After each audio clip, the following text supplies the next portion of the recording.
আমৃত্যু ভালোবাসি তোকে সিজন ১ পর্ব সংখ্যা ৫৬ লেখনীতে সালমা চৌধুরী গল্প পাঠে আমি অরোরা ইসলাম। তানভীর বিড়বিড় করতে করতে নিজের রুম পর্যন্ত যেতেই ফোনে কল বেজে উঠল। তানভীরের বেস্ট ফ্রেন্ড সোহাগ কল দিয়েছে। তানভীর কল রিসিভ করতে ওপাশ থেকে সোহাগ একদমে কত কি বলতে থাকলো।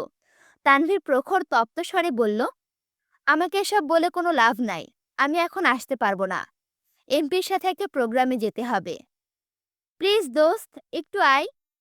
আরে ভাই, আমার সময় নাই। শুন তানভীর, আমাকে যতই ব্যস্ততা দেখায় সমস্যা নাই, কিন্তু তোর গার্লফ্রেন্ডের জন্য অন্তত আয়। একদম ইমোশনাল ব্ল্যাকমেল করবি না।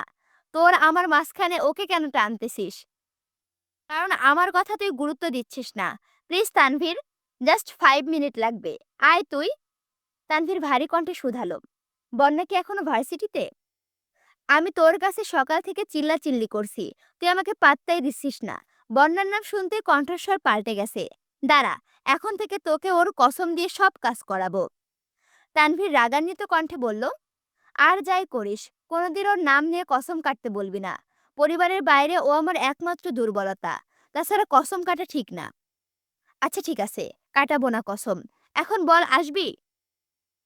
বন্যা যদি সত্যি ভার্সিটিতে থাকে তাহলে আসবো। আরে আছে আছে, প্রয়োজনে আটকিয়ে রাখবো। তাও তুই আয়, আমার কাজটা কিন্তু করে দিতে হবে। ভুলেও বন্যাকে কিছু বলতে যাস না, আমি আসতেছি। তানভীর দ্রুত বেরিয়ে পড়েছে। এদিকে মেঘ আবিরের আড়ালে চুপটি করে দাঁড়িয়ে আছে। তানভীর চলে গেছে অনেকক্ষণ আগে। মেঘ আতঙ্কে এখনো চোখ খুলতে পারছে না। আবির ঠোঁটের কোণে হাসি রেখে অপলক দৃষ্টিতে মেঘকে দেখছে। তীর তীর করে কাঁপছে মেঘের ওষ্ঠদ্বয়।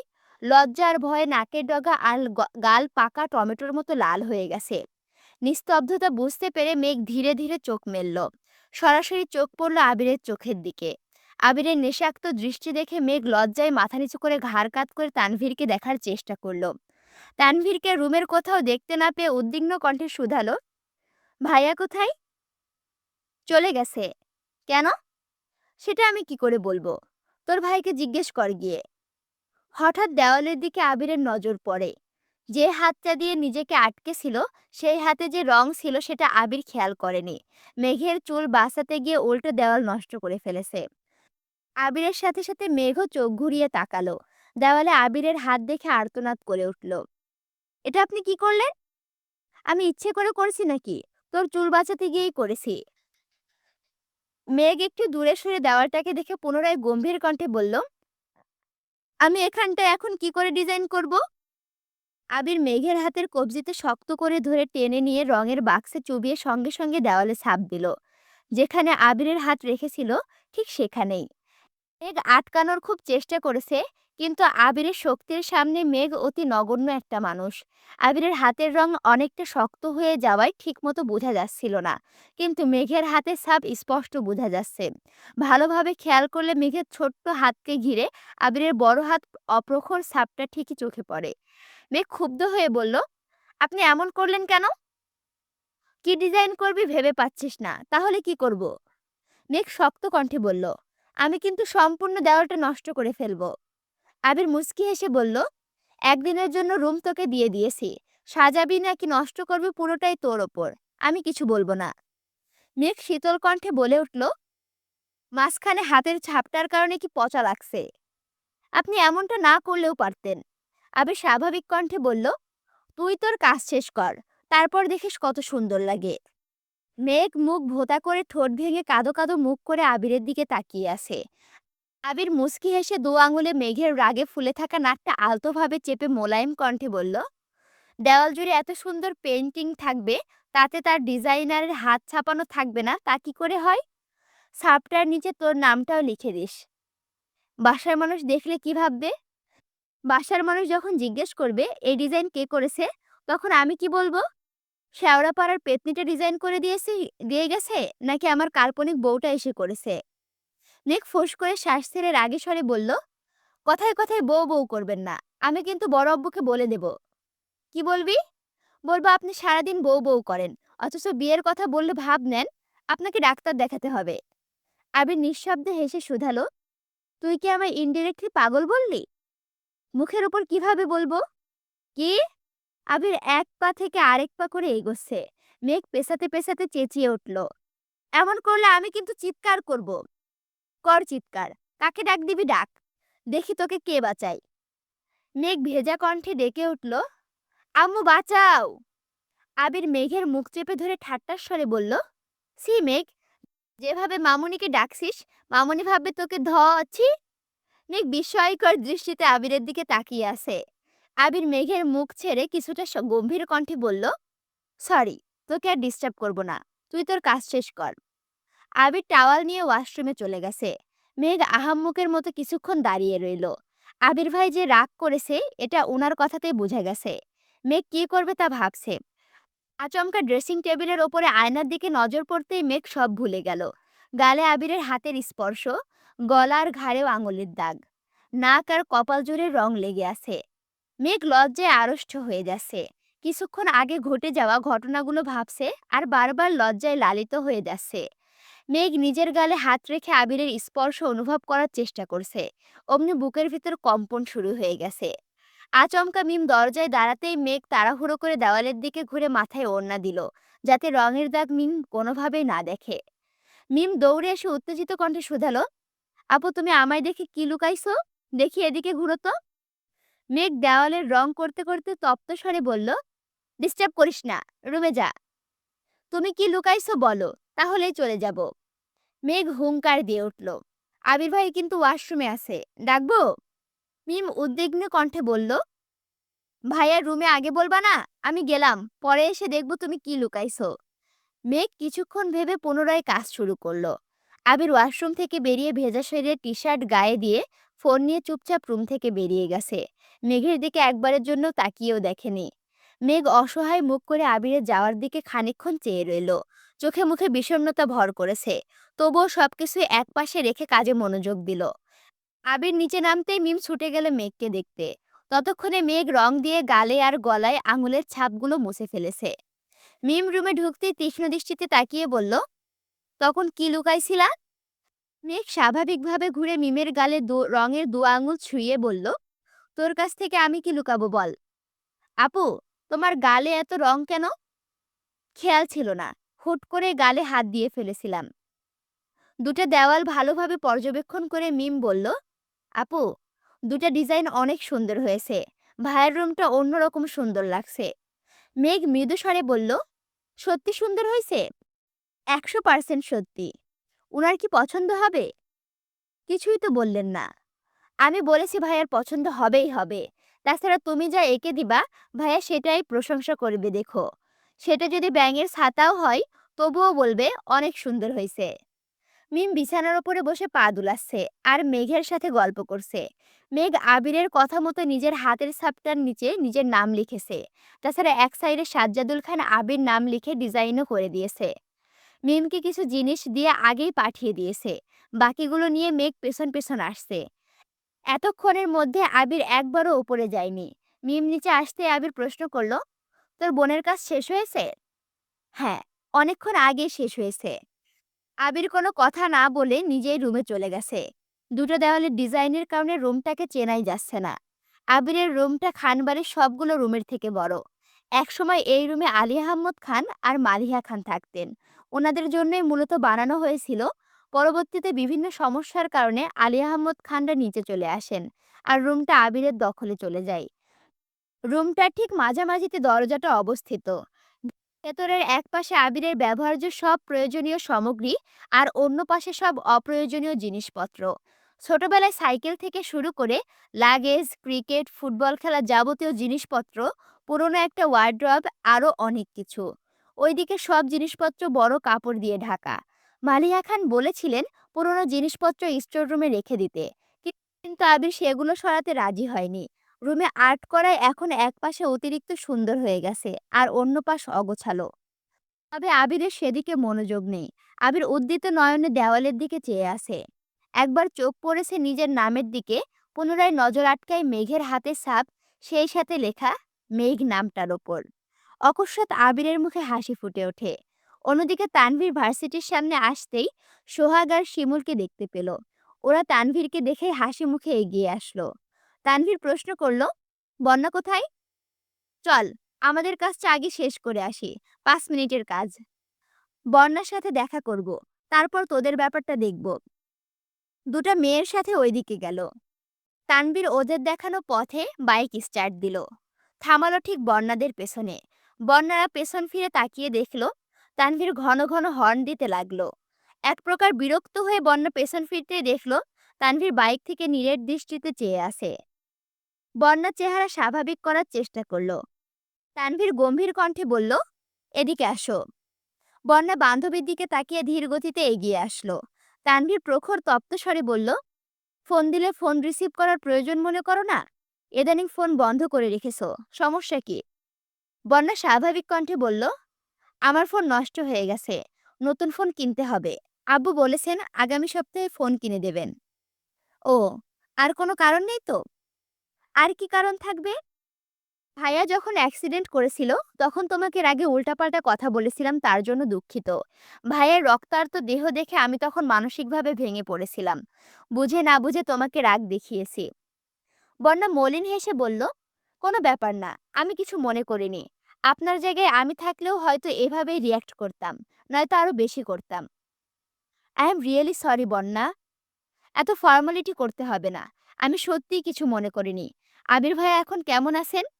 মেঘ কেমন আছে? দুজনে আলহামদুলিল্লাহ ভালো আছে। বন্যা হঠাৎই ঢোক গেল উষ্ণ স্বরে শুধালো, একটা কথা জিজ্ঞেস করব? হ্যাঁ, অবশ্যই। আপনি মিনহাজ আর তামিমকে কি করেছিলেন? কেন, কোনো সমস্যা? না না, ওরা অনেকদিন ভার্সিটিতে আসেনি। এখন আসলেও অনেক চুপচাপ হয়ে গেছে, তাই বললাম। ও আচ্ছা, এসব কোনো বিষয় না। আমি বেশি কিছু করিনি। আমার জায়গায় ভাইয়া থাকলে ওদের আর কোনোদিন দেখতেই পারতা না। তানভীর একটু থেমে আবার প্রশ্ন করলো, ও একটা কথা, ভার্সিটিতে কেউ তোমাকে ডিস্টার্ব করে?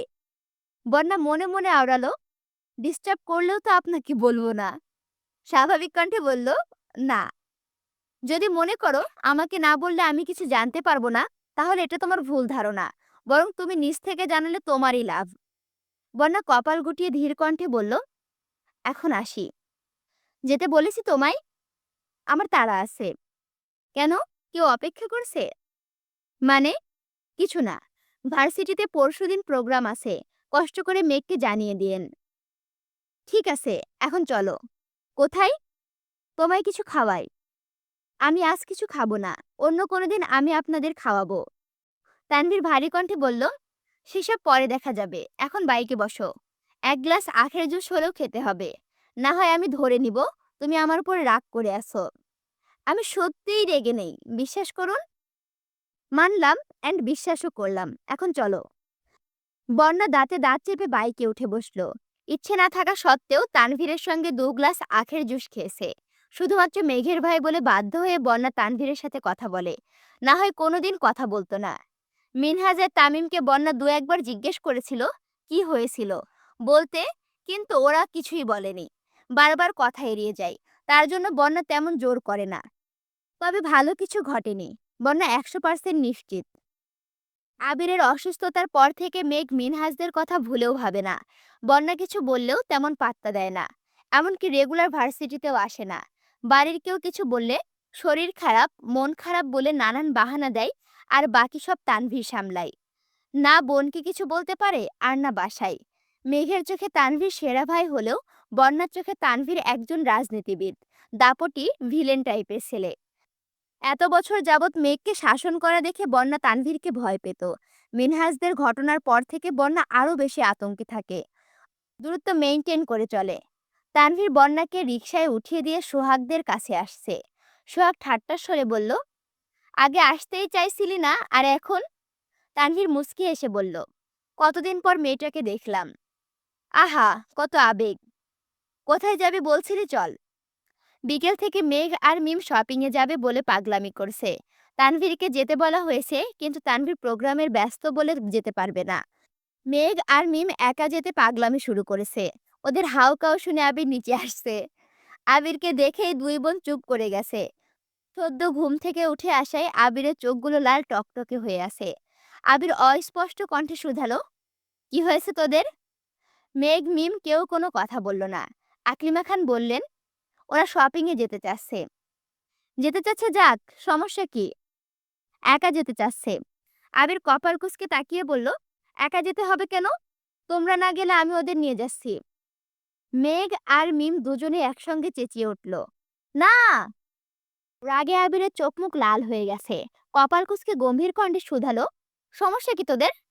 মেঘ মাথা নিচু করে উত্তর দিল, কোনো সমস্যা নাই। সমস্যা না থাকলে কাকিয়াদের নিয়ে শপিং এ যা। বেশি তেড়ামি করবি না, ঠিক আছে? মেঘ একদৃষ্টিতে আবিরের দিকে তাকিয়ে উপর নিচ মাথা নাড়ল। অনুমতি ছাড়া একা শপিং এ যাওয়া অসম্ভব বিষয়, এটা তাদের অজানা নয়।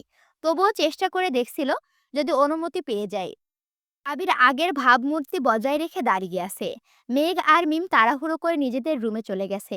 হালিমা খান আর আকলিমা খানের সঙ্গে মিম আর মেঘ শপিং এ গেছে। মেঘ আর মিম সুযোগ বুঝে আবিরের জন্য ২-৩টা সাদা টি শার্ট আর দুজনের জন্য ৩টা পাঞ্জাবি কিনে নিয়ে আসছে। মেঘেরা বাসায় ফিরতে তানভীর ভার্সিটির প্রোগ্রামের কথা বলেছে।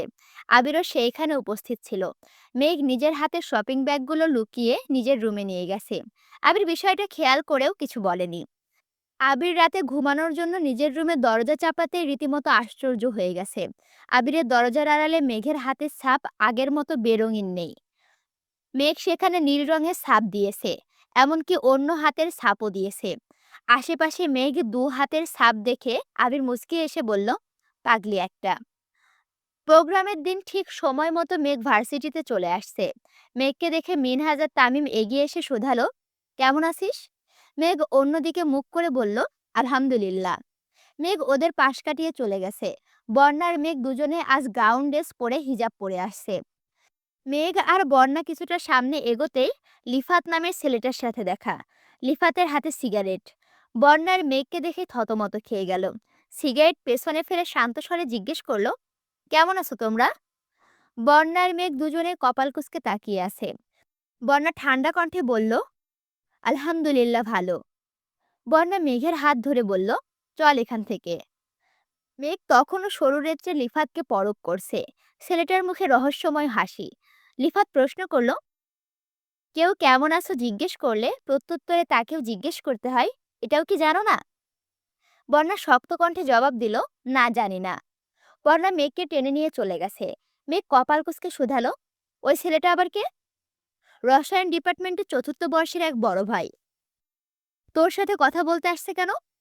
আল্লাহ জানেন। তুই তো ইদানিং তেমন ক্লাসে আসিস না।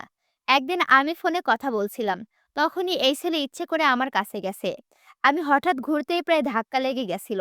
কথাবার্তা নেই, হুট করে আমাকে ধমকিয়ে চলে গেছে। এরপর আমাকে দেখলেই কেমন করে হাসে, এটা সেটা জিজ্ঞেস করে। ইচ্ছে করে মাথাটা ফাটিয়ে দেই। ভাইয়াকে বলবো? না না, তোর ভাই আরেক ডেঞ্জারাস পাবলিক। ওই দিন দেখা হয়েছিল, পরে জিজ্ঞেস করতেছিল আমাকে কেউ ডিস্টার্ব করে কিনা। তুই কি বলেছিস? আমি না করেছি। কেন? তোর ভাই মিনহাজদের যে অবস্থা করেছে, আর আমি কাউকে বিপদে ফেলতে চাই না। তাহলে আবির ভাইকে বলি? ভুলেও না। তোর ওই গুন্ডা পান্ডা ভাইদেরকে আমার ব্যাপারে কিচ্ছু বলবি না। তুই গুন্ডা পান্ডা কাকে বলছিস? আমার আবির ভাই তো হিরো নট ভিলেন, ওকে?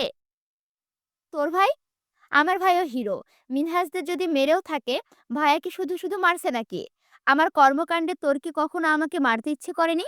বল করেছি কিনা? করেছে। তুই আমার বেস্ট ফ্রেন্ড হয়েও আমার কাজে তুই আমার ওপর বিরক্ত হয়েছিস। এমনকি আমি নিজেও আমার ওপর বিরক্ত ছিলাম। সেখানে ভাইয়া না মিনহাসকে চিনে, আর না তামিমকে চিনে। আবির ভাই আর তানভীর ভাইয়ের প্রাণ এক সুতোয় বাঁধা। ওদের একজনের কিছু হলে আরেকজনের জীবনের ঝুঁকি নিয়ে হলেও বাঁচাবে। সেখানে সামান্য মায়ের আর এমন কি? বন্যা উদাসীন কণ্ঠে বলল, এখন চল, অনুষ্ঠান শুরু হয়ে যাবে। মেঘ আর বন্যা ভেতরে ঢুকলো।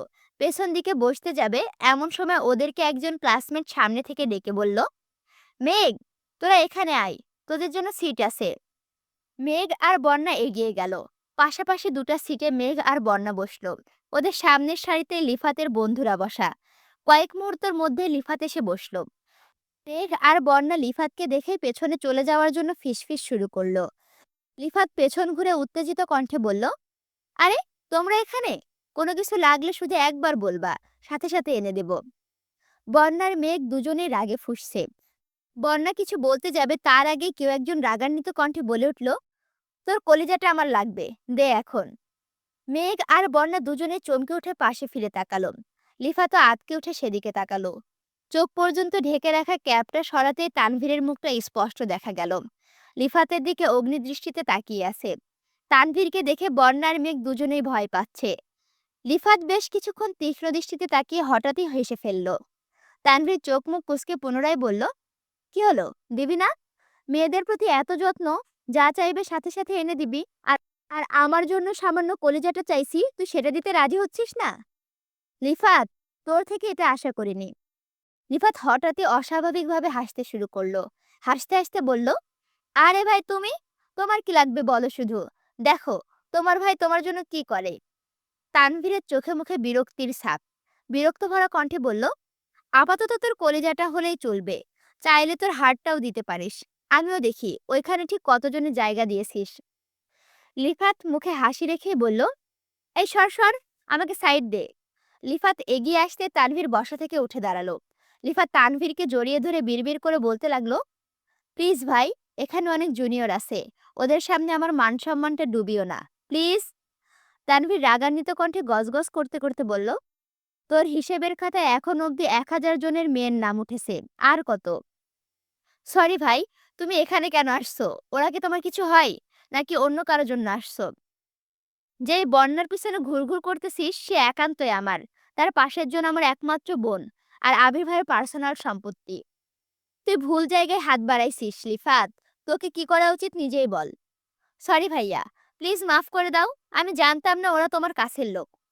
তোকে লাস্ট ওয়ার্নিং দিচ্ছি লিফাত, ভবিষ্যতে কোনো মেয়ের দিকে কুনজর দিলে সার্টিফিকেট নিয়ে বের হতে পারবি না বলে দিলাম। প্লিজ তানভীর ভাই, এমনটা করো না। প্রয়োজনে আমি তোমার পায়ে ধরে মাপ চাইবো। আবির ভাই কোথায় আছেন, আমি ওনার পায়ে ধরে মাপ চেয়ে নিব। তবুও এমন কিছু করো না ভাই। ঠিক আছে, লাস্ট বারের মতো ছেড়ে দিচ্ছি। লিফাত একগাল হেসে বলল, থ্যাংক ইউ ভাই। তানভীর ভারী কণ্ঠে বলল, মনে থাকে যেন। অবশ্যই। লিফাত নিজের চেয়ারে গিয়ে বসলো। পেছন ফেরা তো দূর, ঘাড় পর্যন্ত কাত করছে না। তানভীর মেঘ আর বন্যার জন্য কিছু খাবার নিয়ে কিনে নিয়ে আসছিল। সেগুলো দিয়ে ক্যাপ ক্যাপ পরতে পরতে বলল, আমি আসছি। মেঘ হাসি মুখে বলল, অনুষ্ঠান দেখবা না? আমি অনুষ্ঠান দেখতে আসিনি, যে কাজে আসছিলাম তা শেষ। অনুষ্ঠান শেষে বাসায় চলে যাস, উল্টাপাল্টা ঘুরিস না। তানভীর চলে গেছে। খুশিতে মেঘের চোখ চকচক করছে। বন্যার দিকে তাকিয়ে ঠোঁট বাঁকিয়ে হেসে বলল, দেখেছিস, আমার ভাই সেরাদের সেরা। তুই না বললেও ঠিকই জেনে ফেলেছে ওই ছেলে মাফ হতে চাইছে, দেখেছিস? বন্যা ফোঁস করে শ্বাস ছেড়ে রাগী স্বরে বলল, তুই গিয়ে শুনেছিলি? মাফ নাও চাইতে পারে। মেঘ ভুরু কুঁচকে বলল, এই, তুই কি আমার ভাইয়ের পাওয়ার নিয়ে সন্দেহ করছিস? আমি শিওর ওই ছেলে ভাইয়ের কাছে মাপ চাইছে। বিশ্বাস না হলে ছেলেকে ডাক দে। যদি স্বাভাবিকভাবে কথা বলে তাহলে বুঝবো ভাইয়া কিছু বলেনি, আর যদি কণ্ঠস্বর বদলে যায় তাহলে বুঝবো ভাইয়া ঝাড়ছে। বন্যা ভাবলেশীন জবাব দিল, আমি পারবো না। মেঘ ভেংচি কেটে বলল, না পারলেন নাই, আমার ভাই যে হিরো তার প্রমাণ আমার দিতেই হবে। মেঘ সামনের দিকে কিছুটা ঝুঁকে ডাকলো, এক্সকিউজ মি ভাইয়া। ছেলেটা পেছনে না তাকিয়ে ঢোক গিলে ধীর কণ্ঠে জবাব দিল, জি আপু, কিছু বলবেন? আমাদের জন্য কি কোনো সমস্যা হচ্ছে? আমরা কি পেছনে চলে যাব? মেঘ তাড়াহুড়ো করে বলল, না, পেছনে যেতে হবে না, আমাদের কোনো সমস্যা হচ্ছে না। মেঘ বন্যার দিকে তাকিয়ে মুচকি এসে বলল, দেখলি? এর মধ্যে রাজনীতিবিদদের আগমন ঘটল। আশেপাশে বসা জুনিয়ররা সবাই দাঁড়িয়ে সালাম দিচ্ছে। মেঘ আর বন্যা স্বাভাবিকভাবে বসে রইল। একজনের নজর মেঘেদের দিকে পড়তে সামনের 2-3 জনকে ডেকে বলল, অকস্মাৎ ওরা থমকে গেল। দুজনে এসে মেঘদের কাছে দাঁড়ালো। বন্যা আর মেঘ মনে মনে ভয় পাচ্ছে। ভাবছে দাঁড়ায়নি বলে হয়তো ওনারা বকা দিতে আসছেন। তাদের মধ্যে একজন মেঘকে উদ্দেশ্য করে বললেন, আসসালামু আলাইকুম আপু। ওয়ালাইকুম আসসালাম। তোমরা এত পিছনে কেন বসছো? আসো, সামনের দিকে এসে বসো। মেঘ আর বন্যা দুজনে থতমত খেয়ে গেল। না ভাইয়া, আমরা এখানেই ঠিক আছি। তা বললে হবে না আপু। আবির ভাইকে এত করে রিকোয়েস্ট করার পরও উনি আমাদের প্রোগ্রামে আসেননি। অবশ্য তার জন্য আমরাই দায়ী। ভাইয়া বারবার বলেছিল ওনাকে নিয়ে যেন কোনো রকম প্ল্যান না করি, কিন্তু আমাদের মন তাতে সায় দেয়নি। ভাইয়ার জন্য স্পেশাল আয়োজন করেছিলাম। ভাইয়া কোনোভাবে খবর পেয়েছে, তারপর আর প্রোগ্রামে আসেনি। সেসব পুরনো কথা বাদ দেই। এখন তোমরা যেহেতু আজকের প্রোগ্রামে আসছো, আমাদের উচিত তোমাদের সর্বোচ্চ আপ্যায়ন করা। প্লিজ তোমরা সামনে এসে বসো, প্লিজ। 4 থেকে 5 জন একই সঙ্গে রিকোয়েস্ট করতে শুরু করেছে। ওনাদের এত রিকোয়েস্ট করা দেখে মেঘ আর বন্যা ভীষণ লজ্জায় পড়ে গেছে। পুরো হলের মানুষ দাঁড়িয়ে তাকিয়ে আছে মেঘ আর বন্যার দিকে। যাদের দাপটে সবাই আতঙ্কে থাকে, সেখান থেকে তারা প্রথম বর্ষে ২ মেয়েকে এত রিকোয়েস্ট করছে। এটা সবার কল্পনার বাইরে। মেঘ আর বন্যা বাধ্য হয়ে সামনে গিয়ে বসলো। এত সামনে বসে প্রোগ্রাম দেখতে মেঘ আর বন্যা দুজনেরই অস্বস্তি লাগছে। উঠে যেতেও পারছে না। একটু নড়লে দু একজন এগিয়ে এসে জিজ্ঞেস করছে, আপু কোনো সমস্যা? কিছু লাগবে? তাই উঠে যেতেও পারছে না। প্রোগ্রামের বিরতিতে মেঘদের খাবার পর্যন্ত দিয়ে গেছে। তানভীর নিজেও অনেক খাবার কিনে দিয়ে গেছিল। মেঘ আর বন্যা শুধু মুখ চাওয়াচাওয়ি করছে, কিছুই খেতে পারছে না। মেঘ বাধ্য হয়ে আবিরকে কল দিল। আবির অফিসের কিছু কাজ করছিল। গতকাল থেকে অফিসে আসছে। অফিসে আসলেও এখন আর বাইক চালানোর অনুমতি পায়নি আবির। দুদিন যাবৎ আলী আহমদ খান নিজের সাথে আবিরকে অফিসে নিয়ে যান। আবিরও বাধ্য ছেলের মতো আব্বুর সঙ্গে যায়। মেঘ কল দিতে আবির মুচকি এসে কল রিসিভ করলো। মেঘ সালাম দিল। আবির সালামের উত্তর দিয়ে শুধালো, কি ব্যাপার, তোদের আপ্যায়নে অতিষ্ঠ হয়ে যাচ্ছিস? মেঘ উদ্বেগপূর্ণ কণ্ঠে জানতে চাইলো, আপনি কিভাবে জানেন? তোর আশেপাশে কখন কি ঘটে সব আপডেটই আমার কাছে থাকে। ওনারা কল দিয়েছিল? আমায় না জানিয়ে তোকে কিছু বললে ওদেরকে যে অবস্থা করব এটা তুই না জানলে ওরা খুব ভালো করে জানে। খাবার খাইছিস? না। খেয়ে নে। না হয় একটার পর একটা দিতেই থাকবে। ওদের অতিরিক্ত ভালোবাসায় অতিষ্ঠ হয়ে আমি যোগাযোগ কমিয়ে ফেলেছি। এতদিনে তোকে পেয়েছে। তোকে ঠিকঠাক আপ্যায়ন করতে না পারলে ওরা ঘুমিয়েও দুঃস্বপ্ন দেখবে। বুঝলি? মেঘ মৃদু হেসে বলল, আমাদের প্রোগ্রাম দেখতে ভালো লাগছে না। সামনে এনে বসাইছে, সব বিরক্ত লাগছে। কিছুক্ষণ দেখে বেশি খারাপ লাগলে আমার কথা বলে বেরিয়ে পড়িস। আচ্ছা, আপনি আসবেন? কেন? অনুষ্ঠান দেখতে নাকি ওদের কর্মকাণ্ড দেখতে? না, না, এমনি। আসবেন কিনা জিজ্ঞেস করছি। আবির মন খারাপ করে বলল, জানিসই তো, আব্বু আমাকে বাইক নিয়ে বের হতে দেয় না। পুর গাড়ি আমি নিব না। আসলে রিক্সা নিয়ে আসতে হবে। আসবো? মেঘ খানিক ভাবল। এমনিতে আবিরের শরীর দুর্বল। এ অবস্থায় যদি আবার কোনো অ্যাক্সিডেন্ট ঘটে, সে ভয়ে মেঘ বলল, না, আপনার আসতে হবে না। রাগ করছিস? আমি রিক্সা নিয়ে আসি, সমস্যা নেই। সত্যি রাগ করিনি। আপনি পুরোপুরি সুস্থ হলে অনেক ঘুরতে পারবো। এখন না হয় বড় আব্বুর লক্ষ্মী ছেলে হয়ে থাকুন। আবির নিঃশব্দে হেসে বলল, সাবধানে থাকিস। আর কোনো সমস্যা হলে জানাস। মেঘ ঠাট্টার স্বরে বলল, জানাবো না। কেন? কারণ আমি জানি আমার কোনো সমস্যা হওয়ার আগেই কেউ বা কারা কোনো না কোনোভাবে আমাকে প্রোটেক্ট করবে। এত confidence? Yes sir. Okay ma'am, পাকনামি রেখে এখন খেয়ে নেন। আচ্ছা, আপনি খেয়েছেন? আব্বু আমাকে খাওয়ার উপরেই রেখেছে। ঘন্টায় ঘন্টায় খাবার পাঠাচ্ছে। এখন মনে হচ্ছে অফিসে না এসে বাসায় থাকলেই ভালো হতো। ঠিক আছে খান, রাখি তাহলে। ওকে। মেঘ আবার ডাকলো, আবির ভাই। হুম, কিছু না, রাখছি। মেঘ কল কেটে স্বস্তির নিঃশ্বাস ছাড়ল। বন্যা কপাল কুঁচকে তাকিয়ে আছে। মেঘ ভুরু নাচিয়ে শুধালো, এখন কি আমার ভাই আর আবির ভাইয়ের ক্ষমতা সম্পর্কে আইডিয়া হয়েছে? বন্যা অস্থির হয়ে বলল, সেসব হয়েছে, কিন্তু তুই আগে এটা বল, তুই আর আবির ভাই কি রিলেশনে আছিস? হ্যাঁ। সত্যি? উনি কি তোকে প্রপোজ করে ফেলেছেন? প্রপোজ করেনি, তবে আমি মনে মনে অ্যাকসেপ্ট করে নিয়েছি। কেন বলতো? তোদের এমন সুন্দর কথোপকথন শুনে আমার নিজেরই শান্তি শান্তি লাগছে। মেঘ মুচকি হাসলো, সাথে বন্যাও। চৈত্রের উত্তপ্ত আহবরে নগর যেন মরুভূমিতে পরিণত হয়েছে। শহর জুড়ে বৃষ্টির জন্য হাহাকার। আরোপিত শীতলতার আচ্ছাদনে আচ্ছাদিত আবির, তবুও গাত্র ঘেমে নাজেহাল অবস্থা। পূর্বের তুলনায় কয়েক ডিগ্রি সেলসিয়াস তাপমাত্রা বেড়েছে। এক ফোঁটা বৃষ্টির আশায় সবাই অসহায়ের মতো আকাশের পানে চেয়ে আছে।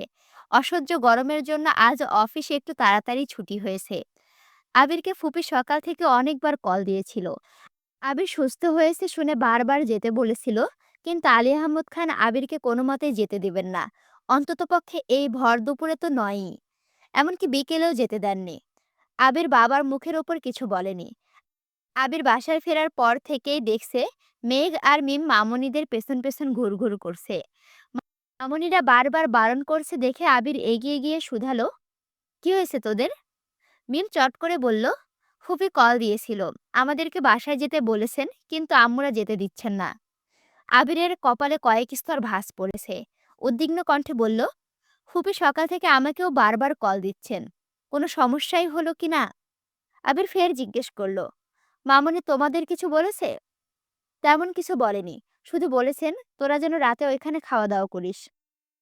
তোমাদের কিছু বলেনি? আমাদের শুক্রবারে দাওয়াত দিয়েছে। আবার বলল আসিফ আর আরিফকে পাঠিয়ে দাওয়াত দিবে, তোরা আব্বুকেও কল দিয়ে বলবে বলল। আবির স্বাভাবিকভাবে বলল, আমি ভেবেছিলাম শুধু আমাকেই কল দিচ্ছে। সকালে বলেছি বিকালে আসতে পারি, কিন্তু গরমের জন্য আব্বু যেতে দেননি, জোর করে বাসায় নিয়ে আসছে। রাতে ঝড় হতে পারে ভেবে তোর চাচ্চু ওদের পাঠাতে না করলো।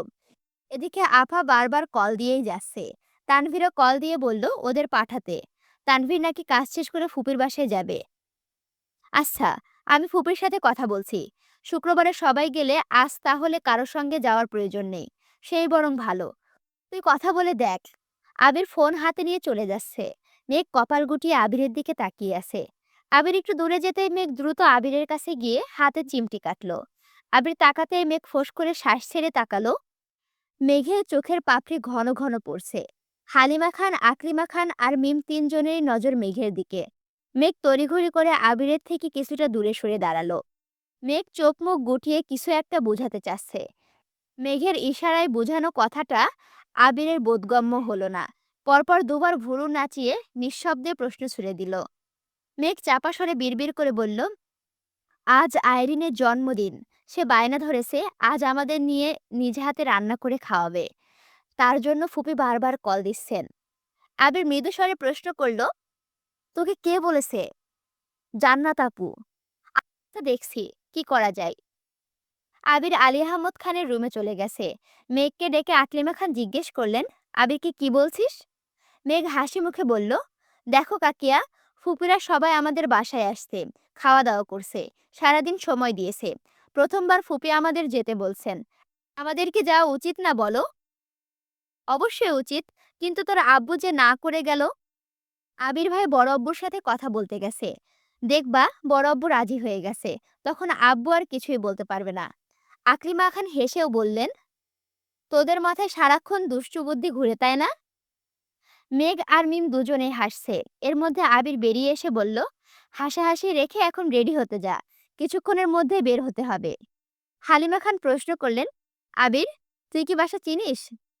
আচমকা এমন প্রশ্নে আবির থতমত খেলো, নীরবে ঢোক গিলল। মেঘ শান্ত স্বরে বলল, আজকাল বাড়িঘর চিনতে হয় না, বুঝছো আম্মু? ফোন নাম্বার আছে না, গুগল ম্যাপ আছে, কোনো না কোনোভাবে চলে যাব। হালিমা খান আর কিছু বললেন না। মেঘ, মিম আর আদি কে উদ্দেশ্য করে বললেন, চল চল, রেডি হতে হবে। আদি আমতা আমতা করে বলল, আমি আম্মুকে ছাড়া যাব না, তোমরা যাও। মেঘ কপাল গুটিয়ে বলল, তুই কবে বড় হবি? মিম চল আমরাই যাই। আবিরের সহজ স্বীকারোক্তি, তোরা রেডি হয়ে আমাকে ডাকিস। ঠিক আছে। মেঘ আর মিম দুজনেই রুমে চলে গেছে। কিছুক্ষণের মধ্যেই মেঘ রেডি হয়ে গেছে। যথারীতি আবিরকে আর মিমকে দরজা থেকে ডেকে নিয়ে চলে আসছে। আবিরও রেডি হয়ে নিচে আসছে। মিম এখনো নামছে না দেখে মেঘ আবিরের ভয়ে চিল্লিয়ে উঠল, এই মিম, তাড়াতাড়ি আয়। মিম রুম থেকে বেরিয়ে আসছে। পরনে বাসার জামা দেখে মেঘ রাগী কণ্ঠে বলল, এতক্ষণেও হয়নি তোর? আবির ভারী কণ্ঠে জিজ্ঞেস করল, এখনো রেডি হসনি কেন? মিম মাথা নিচু করে বলল, তোমরা যাও, আমি যাব না। আবির প্রশ্ন করল, যাবি না কেন? আমরা অপেক্ষা করছি, যা রেডি হয়ে আয়।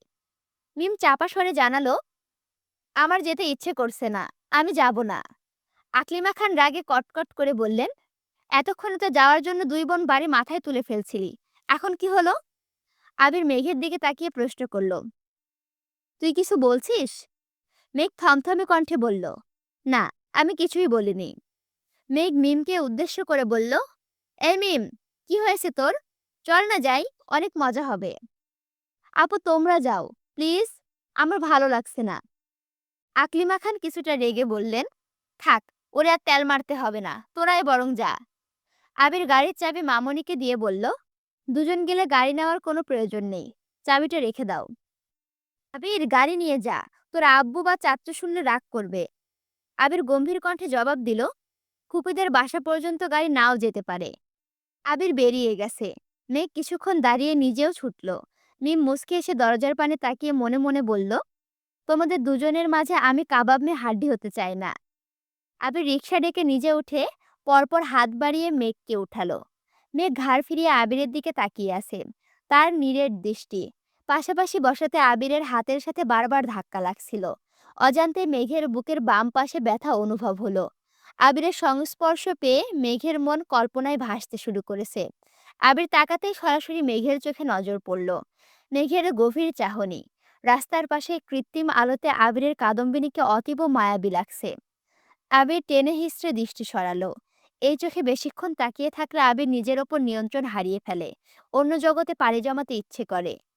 প্রায় অনেকটা পথ অতিক্রম করে ফেলেছে, অথচ মেঘ ঘোরেই আটকে আছে। অবশেষে আবির গলা ফেকারি দিয়ে ধীর কণ্ঠে প্রশ্ন করলো, আইরিনের জন্য কি নিব? আবিরের কণ্ঠ শুনে মেঘ চমকে ওঠে। রিকশার গতি আরও নিজেকে একসঙ্গে সামাল দিতে না পেরে নড়ে ওঠে। আবির তৎক্ষণাৎ বাম হাতে মেঘের কাঁধে হাত রেখে স্বাভাবিক কণ্ঠে প্রশ্ন করে, ঠিক আছিস? হ্যাঁ। আইরিনের জন্য কি নিব? আপনার যা ইচ্ছে নিন। আমি আন্দাজে কি নিব? মেয়েদের পছন্দ অপছন্দ সম্পর্কে আমার তেমন ধারণা নেই, তার জন্যই তো তোর মতামত জানতে চাইছি। মেঘ আর চোখে আবিরের দিকে তাকিয়ে প্রশ্ন করল, আপনি আমার মতামত জানতে চাচ্ছেন? বাহ! মতামত জানতে চেয়ে অন্যায় করে ফেললাম নাকি? হ্যাঁ করেছেন। অনেক বড় অন্যায় করেছেন। বাই দ্য ওয়ে, আপনি মেয়েদের পছন্দ অপছন্দ জানেন না, তাহলে আমাকে সুন্দর, সুন্দর গিফট দেন কিভাবে?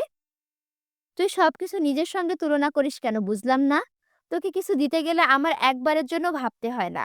আমি কনফিডেন্টলি বলতে পারি, আমার দেওয়া ৳২০ একটা গোলাপ কিংবা ৳২০,০০০ দামের কোনো গিফট দুটোই তোর কাছে সমান গুরুত্বপূর্ণ।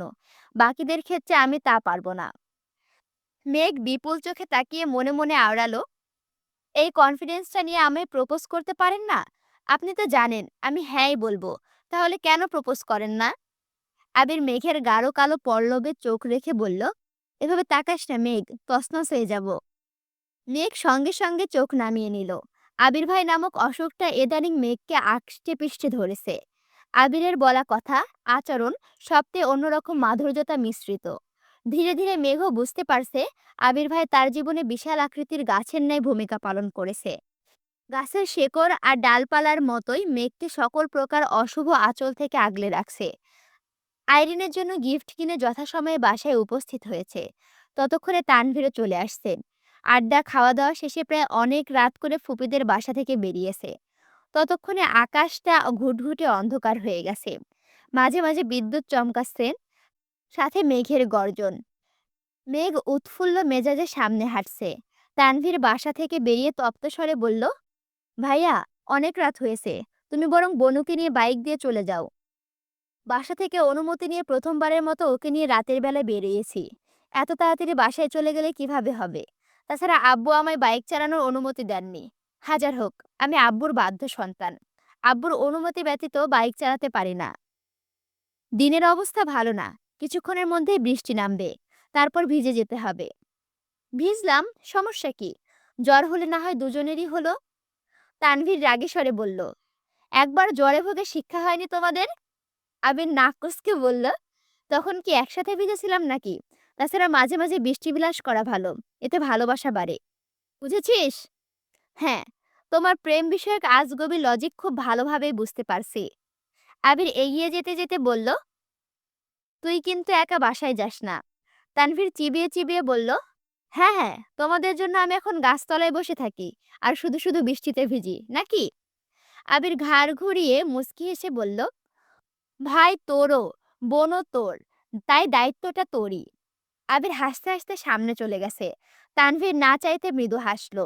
আবিরের যখন যা ইচ্ছে হয় তাই করে, এটা তানভীরের থেকে আর কেউ ভালো জানে না। আবিরের সব পাগলামির একমাত্র সাক্ষী তানভীর। আবিরের বৃষ্টিতে ভিজতে ইচ্ছে হচ্ছে, মানে এখন তাকে ভিজতে হবে। তানভীর বাইক স্টার্ট দিয়ে ওদের পাশ কাটিয়ে যেতে যেতে আবারও বলল, তাড়াতাড়ি চলে এসো। মেঘ আশেপাশে তাকাচ্ছে আর গুটি গুটি পায়ে হাঁটছে। কিছুক্ষণ রাস্তাটা ভালোভাবে পর্যবেক্ষণ করে হঠাৎই প্রশ্ন করলো, এই রাস্তা দিয়ে গাড়ি নিয়ে ঢুকাই যেত, তাহলে আনলেন না কেন গাড়ি? কেন আনিনি তার উত্তর তোকে এখন দিতে পারবো না, সময় হলে নিজেই বুঝতে পারবি। মেঘ বলার মতো কোনো কথা খুঁজে পাচ্ছে না বলে চুপচাপ হাঁটছে। আবিরও নিশ্চুপ হাঁটছে। কোলাহল শূন্য নির্জন পথ। রাস্তাতে গুটি কয়েক বাইক আপন মনে ছুটছে। ফুপিদের বাসার গলি থেকে বেরিয়ে অনেকটা এগিয়ে মেঘ হঠাৎই আকুল কণ্ঠে শুধালো, আমরা বাসায় যাব কিভাবে? বাসায় না গেলে হবে না? মেঘ অবিশ্বাস্য দৃষ্টিতে আবিরের দিকে চেয়ে আছে। এমনিতেই অনেক রাত হয়ে গেছে, কোথায় তাড়াতাড়ি বাসায় যাওয়ার ব্যবস্থা করবেন না উল্টা মজা করছেন? ধীরে ধীরে বৃষ্টি পড়তে শুরু হয়েছে। মেঘের গর্জনের শব্দ আর বৃষ্টির বড় বড় ফোঁটা দেখে মেঘ ভেতরে ভেতরে ভয় পাচ্ছে। আচ্ছা, একটা কথা বলি, এখানে নায়িকার নাম মেঘ। এখন মেঘের গর্জন বলতে আকাশের মেঘের গর্জনের কথা বলছে, মাটিতে মেঘের গর্জনের কথা বলছে না কিন্তু, বুঝছো? দিনের বেলা বৃষ্টি তার খুব বেশি পছন্দ হলেও রাতের বেলা বিদ্যুৎ চমকালেই মেঘের কলিজা শুকিয়ে যায়। আতঙ্কে মেঘের হাঁটার গতি কমে গেছে, বারবার আকাশের প্রাণে তাকাচ্ছে আর আস্তে আস্তে হাঁটছে। আবির বেশ কিছুক্ষণ যাবৎ মেঘের হাবভাব পর্যবেক্ষণ করে শুধালো, কোনো সমস্যা? মেঘ কাঁদো কাঁদো মুখ করে বলল, আপনার গাড়িটা নিয়ে আসেননি কেন? আমার ভয় লাগতেছে, রাস্তায় একটাও রিক্সা নেই, এখন কিভাবে বাসায় যাব? আবিরের নির্লিপ্ত জবাব এলো, আমি ভেবেছিলাম তুই অনেক সাহসী মেয়ে। মেঘ ঠান্ডা কণ্ঠে বলল, আমি দিনের বেলায় বেশি সাহসী, কিন্তু রাতের বেলায় ভীষণ ভীতু। আবির শান্ত চোখে চেয়ে মনে মনে কিছু একটা ভেবে মৃদু হাসলো। মেঘের সেদিকে মনোযোগ নেই। একবার বিদ্যুৎ চমকাচ্ছে আর মেঘের গা কেঁপে উঠছে। আবির উদাসীন কণ্ঠে শুধালো, আমি কাছে থাকা সত্ত্বেও তুই এত ভয় পাচ্ছিস, তাহলে আমার থেকে কি লাভ হলো? মেঘ নিশ্চুপ। ফুটপাত দিয়ে হাঁটছে দুজন, কারো মুখে কোনো শব্দ নেই। আবির কিছু বলতে চেয়েও বারবার ঢোক গিলে কথা গিলছে। বৃষ্টি ছিনাত পথে প্রেয়সীর হাতে হাত রেখে বুকের বাম প্রকোষ্ঠ লুকায়িত কথাগুলো বলার সুপ্ত ইচ্ছে আবিরের মনে ঘুরপাক খাচ্ছে। কিন্তু অদ্ভুত এক দেওয়াল বারবার আটকিয়ে দিচ্ছে আবিরকে। পরিবার নামক বেড়াজাল আবির আবদ্ধ হয়ে আছে। মেঘ আবিরকে ভালোবাসে, অনেক বেশি ভালোবাসে। কিন্তু আবিরকে পাওয়ার জন্য আদৌ কি মেঘ পরিবারের সামনে দাঁড়াতে পারবে? যেখানে আবির নিজেই বাড়ির সবার মুখোমুখি হওয়ার জন্য নিজেকে যোগ্য ভাবতে পারছে না, সেখানে মেঘ তো কিছুই করবে না। ক্ষণে ক্ষণে বৃষ্টি বাড়ছে, সেই সাথে বিদ্যুৎ চমকানোর মাত্রাও বেড়েছে। দুজনে কাকভেজা হয়ে গেছে। আবিরের পরনে নেভি ব্লু কালারের শার্টটা ভিজে গায়ের সঙ্গে একেবারে লেপ্টে গেছে। ফোন আর ওয়ালেটটা ফুপির বাসা থেকে পলিথিনে পেঁচিয়ে নিয়ে আসছিল। মেঘ আজ থ্রি পিস পরেছিল, চুলে খোপা করে মাথায় ওড়না দিয়েছিল, কিন্তু বৃষ্টিতে ভিজে নাজেহাল অবস্থা হয়ে গেছে। সরু রাস্তায় বড় বড় কদম ফেলায় আবির মেঘের থেকে কিছুটা এগিয়ে গেছে। প্রবল বৃষ্টিতে মেঘ হাঁটতে পারছে না। আবির সামনে থেকে মেঘের দিকে তাকালেই মেঘ তেজপূর্ণ কণ্ঠে বলে উঠল, আপনি আমায় ফেলে চলে যাচ্ছেন কেন? দেখছেন না আমি ভয় পাচ্ছি? আবির পদযুগল থমকে গেছে। এক পলক সামনে তাকালো, পুনরায় আর চোখে চেয়ে গুরু গম্ভীর কণ্ঠে বলে উঠল, কোলে নিতে হবে? মেঘ সব্যস্ত হয়ে আবিরের দিকে তাকালো। সহসা মনে পড়ে গেছে আবিরের সঙ্গে কোনো এক বিকেলে বৃষ্টিতে ভেজার ঘটনা। সেই দিন হোঁচট খাওয়ার পরপরই আবিরের কোলে তোলার ঘটনা মনে পড়তে মেঘ থতমত খেয়ে বলল, না না, আপনি শুধু আমার কাছাকাছি থাকুন। আবির নিজের হাত বাড়ালো। মেঘের এক হাত আবিরের হাতটা ধরার চেষ্টা করলো, কিন্তু মেঘের ছোট্ট হাত আবিরের মোটা হাতকে ঠিকমতো ধরতে না পেরে সহসাই দুই হাতে আবিরের বাহু চেপে ধরেছে। আবির চাপা স্বরে বলল, মুরগির কলিজা নিয়ে রাতে ঘুমাস কিভাবে তুই? মেঘ ঠোঁট উল্টিয়ে আবিরের দিকে তাকাতে আবারও বিদ্যুৎ চমকালো। মেঘ ভয়ে দু হাতে আবিরের বাহু আরো শক্ত করে ধরেছে। আবিরের নিজের অন্য হাত মেঘের হাতের উপরে রেখে কোমল কণ্ঠে বলল, ভয় পাস না, আমি আছি তো। আবিরের স্পর্শ, সেই সঙ্গে মোলায়েম কণ্ঠে বলা ছোট্ট একটা কথাতে মেঘের মন থেকে ভয় ডর সব একেবারে চলে গেছে। দীর্ঘ নিঃশ্বাস ছেড়ে আকাশের পানে চেয়ে মুচকি হেসে বলল, আমার আবির ভাই আমার পাশে থাকলে আর কিচ্ছু চায় না।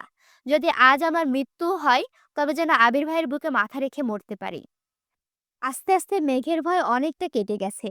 আবিরের হাঁটার সাথে তাল মিলিয়ে মেঘও নিজের মতো করে হাঁটছে। তবে আবিরের হাত একবারের জন্য ছাড়ছে না। মেঘ আর আবির ফুপিদের বিষয়ে টুকটাক কথা বলছে। এত বছর আবিরকে নিয়ে তেমন মাথা না ঘামলেও এখন আবিরের ব্যাপারে মেঘের খুব চিন্তা। মেঘ আচমকা প্রশ্ন করে বসলো, আবির ভাই, আপনি কি এখনো সিগারেট খান? আবির ভুরু গুটিয়ে বলল, না। কেন? সত্যি করে বলুন, আপনি কবে থেকে সিগারেট খাওয়া শুরু করেছিলেন আর কবে শেষ করেছেন? নাকি এখনো খান? রোমান্টিক আবহাওয়া। মেঘের এমন প্রশ্নে আবিরের কাটা গায়ে নুনে ছিটার মতো লাগছে। আবির কড়া গলায় বলল, এখন এইসব প্রশ্ন করার সময়?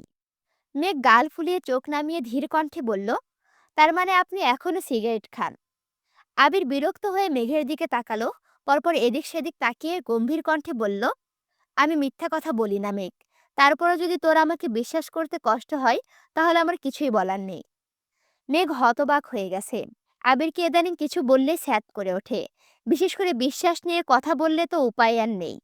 মেঘ মনোযোগ দিয়ে কতক্ষণ আবিরকে দেখে প্রশ্ন করল, কি হয়েছে আপনার? এভাবে কথা বলছেন কেন? আবির জোর গলায় বলা শুরু করলো, আমি কখনো কারো বিশ্বাস ভঙ্গ করিনি। তোর তো নয়ই। সিগারেট আমার নেশা না। যখন কোনো বিষয়ে খুব বেশি রেগে থাকি, দিশা বিশা পায় না, তখন একটু একটু সিগারেট খেতাম, এইটুকুই। তারপরে এত বছরের হাতে গোনা কয়েকটা সিগারেট খেয়েছি। এসব এখন অতীত। সিগারেট ছেড়েছি বহুদিন হলো। ছয়ও না পর্যন্ত। সেই দিনের পর তুই কোনোদিন আমার হাতে সিগারেট দেখেছিস? রুমে পেয়েছিস? নাকি আমার গায়ে সিগারেটের গন্ধ পেয়েছিস? তবুও কেন এত অবিশ্বাস? সন্দেহর তালিকায় কেন সবসময় আমার নামটা থাকে? এখনো এই মানুষটাকে একেবারে বিশ্বাস করা যায় না? আবির একরাশ হতাশা নিয়ে কথাগুলো বলছে। শেষ প্রশ্নগুলো বলার সময় আবিরের গলা কাঁপছিল। অজানা এক ক্রোধে আবির আবার দগদগের স্বরে বলল, তানভীরকে কল দিয়ে তোকে নিয়ে যেতে বলি। মেঘ আর্তনাদ করে উঠল, কেন? আর যাই হোক, আবির কখনো কাউকে জোর করবে না, অন্ততপক্ষে তাকে বিশ্বাস করাতে তো নয়ই। আমার সত্যিই গাড়িটা নিয়ে আসা উচিত ছিল। মেঘ মায়াবী দৃষ্টিতে চেয়ে শীতল কণ্ঠে বলল, আপনি এভাবে কথা বলছেন কেন? আমি আপনাকে বিশ্বাস করি, অনেক বেশি বিশ্বাস করি। সত্যি বলছি।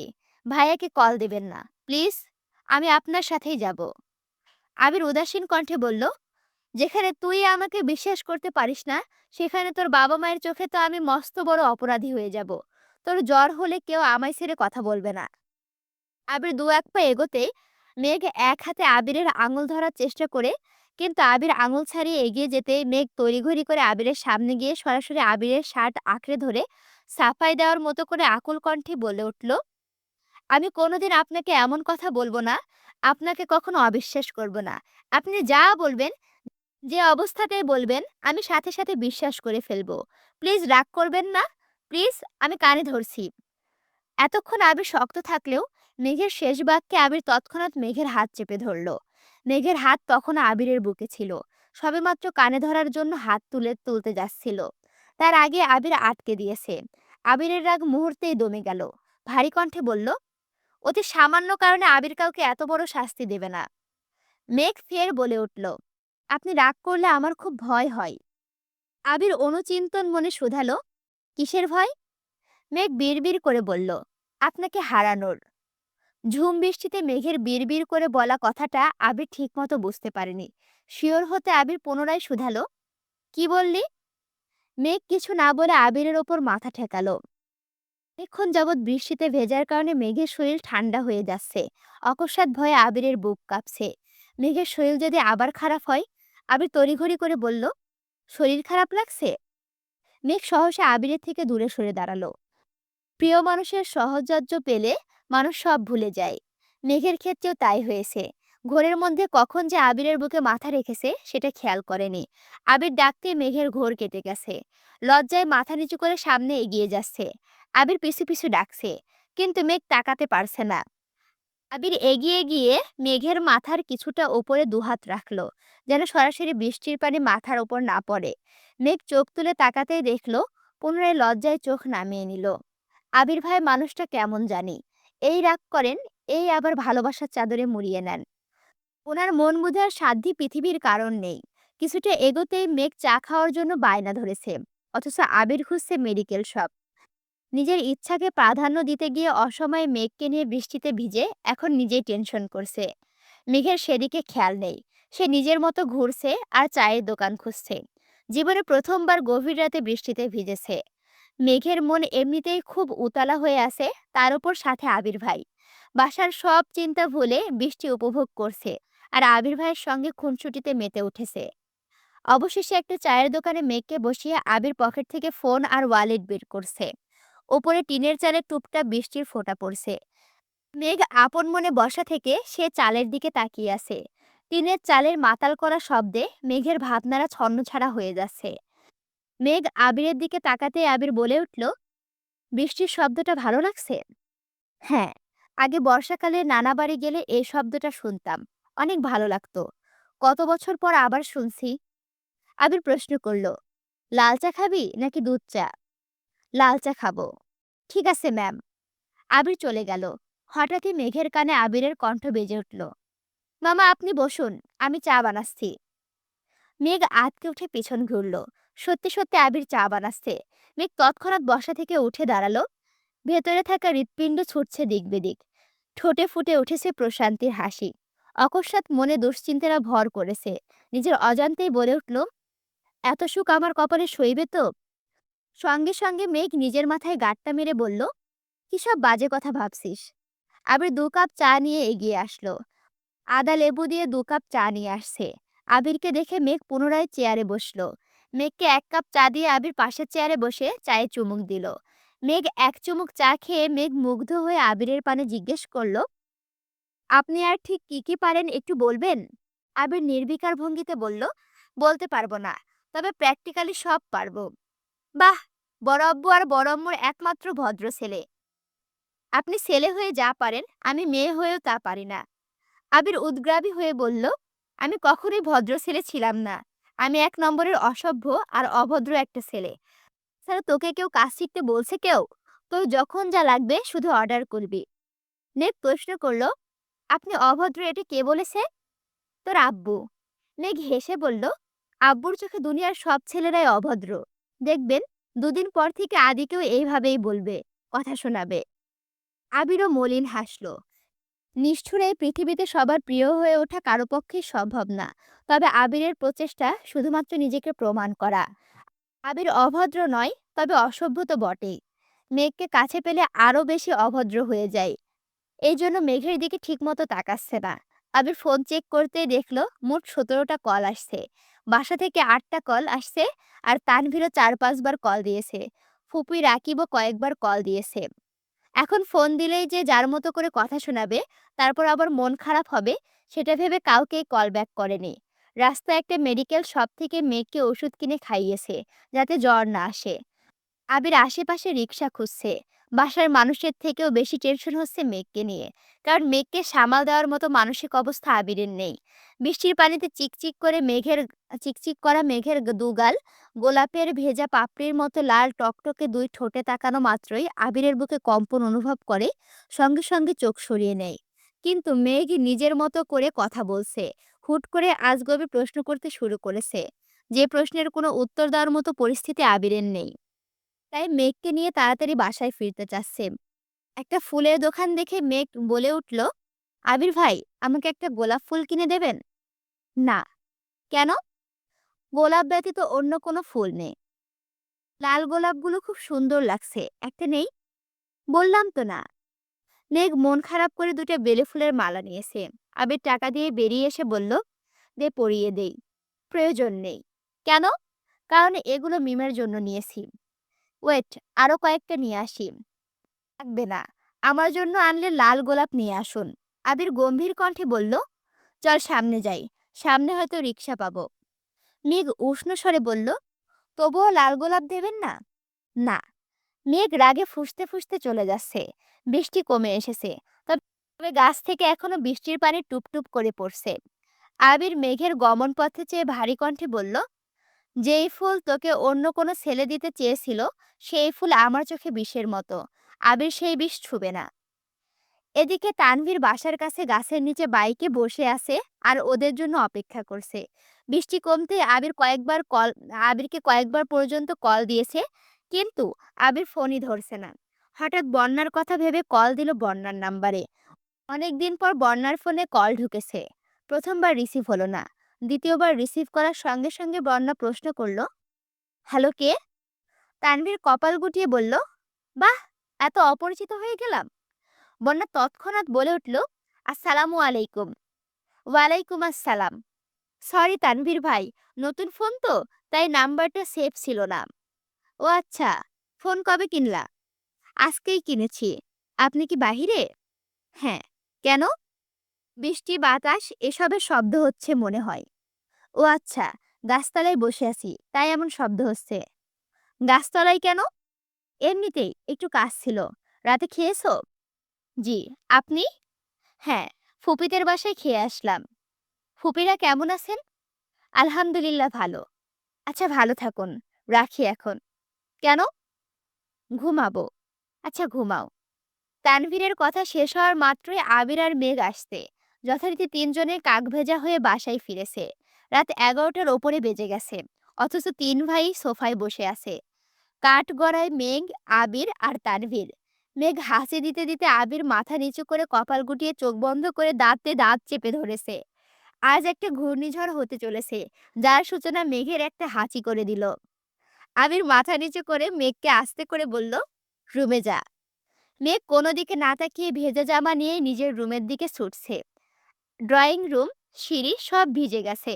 আলী আহমদ খান মেঘের দিকে একবার তাকিয়ে পুনরায় আবিরদের দেখল। গম্ভীর কণ্ঠে প্রশ্ন করল, তোমাদের এই অবস্থা কেন? আবির সাফাই দেওয়ার স্বরে বলল, আপনিই বলেছেন বাইক যেন না চালাই, আর রাস্তায় রিক্সা পাইনি। গাড়ি নাওনি কেন? ফুপিদের বাসা পর্যন্ত গাড়ি ঢুকবে কিনা শিওর ছিলাম না। বাসা পর্যন্ত না যাক, রাস্তা পর্যন্ত তো যেত। রাস্তায় রাখবো? তারপর কোনো অ্যাক্সিডেন্ট হলে, আই মিন চুরি হলে গাড়ির দায় কে নেবে? আমি? আলী আহমদ খান ভারী কণ্ঠে বললেন, তুমি না নিলে তোমার বাপই না হয় দায় নিত। যত যাই হোক, গাড়িটা তোমার বাপেরই। আবির মৃদু হেসে বলল, আমার জন্য কাউকে কোনো দায় নিতে হবে না, আর আমিও অযথা কোনো দায় নিতে চাই না। মোজাম্মেল খান এবার চেঁচিয়ে উঠলেন, তোমাদের ঘাড় তারামের জন্য আমার মেয়েটাকে কেন ভিজিয়েছো? ওর কিছু হলে? আবির রাশভারী কণ্ঠে বলল, আপনার মেয়ের কিছু না হলেই তো হলো তো। এত রাতে এখানে কথা বাড়ালে ঝামেলা হবে ভেবে মোজাম্মেল খান হুঙ্কার দিয়ে সোফায় ছেড়ে উঠে চলে গেছেন। ইকবাল খানও নিজের রুমে চলে গেছেন। আলী আহমদ খান কাজের মহিলাকে ডেকে ফ্লোর মুছার কথা বলে নিজেও ভেতরে চলে গেছেন। আবির ভেতরে ভেতরে ফুঁসছে। রুমে গিয়ে রাগে বিছানার উপরে ফোন ছুঁড়ে মারল, সোজা ওয়াশরুমে চলে গেছে। আবিরের রাগের একমাত্র কারণ সে নিজেই। আবির শাওয়ার নিয়ে আবার রান্নাঘরে এসে মেঘের জন্য স্যুপ আর কফি করে নিয়ে গেছে। মেঘকে ডাকতেই মেঘ দরজা খুলে স্বাভাবিক কণ্ঠে বলল, ভেতরে আসুন। আবির গুরুতর কণ্ঠে বলল, না থাক, কখন আবার চেঁচিয়ে তোর আব্বুকে ডাকবি। মেঘ আহাম্মকের মতো তাকিয়ে থেকে খাবারগুলো নিল। আবির সঙ্গে সঙ্গে চলে গেছে। ফ্রেশ হয়ে আবিরের রুমে আসছে, মূলত মিনহাজদের ব্যাপারে কথা বলতে এসেছে। আবিরের অ্যাক্সিডেন্টের পর থেকে মেঘেদের মতো আবিরও ওদের ব্যাপারে মাথা ঘামায়নি। তানভীরকে প্রথমে দু একবার জিজ্ঞেস করলেও এরপর থেকে একবারের জন্য ওদের কথা জিজ্ঞেস করেনি। তানভীর আজ নিজ থেকেই কথা বলতে আসছে। আজ শুক্রবার, ফুপির বাসাতে আজকে সবার দাওয়াত। নামাজ পড়ে সবাই রওনা দিয়েছে। আবির, তানভীররা মেঘ, মিম, আদি ইকবাল খানের গাড়িতে যাচ্ছে, বাকিরা আলী আহমদ খানের গাড়িতে।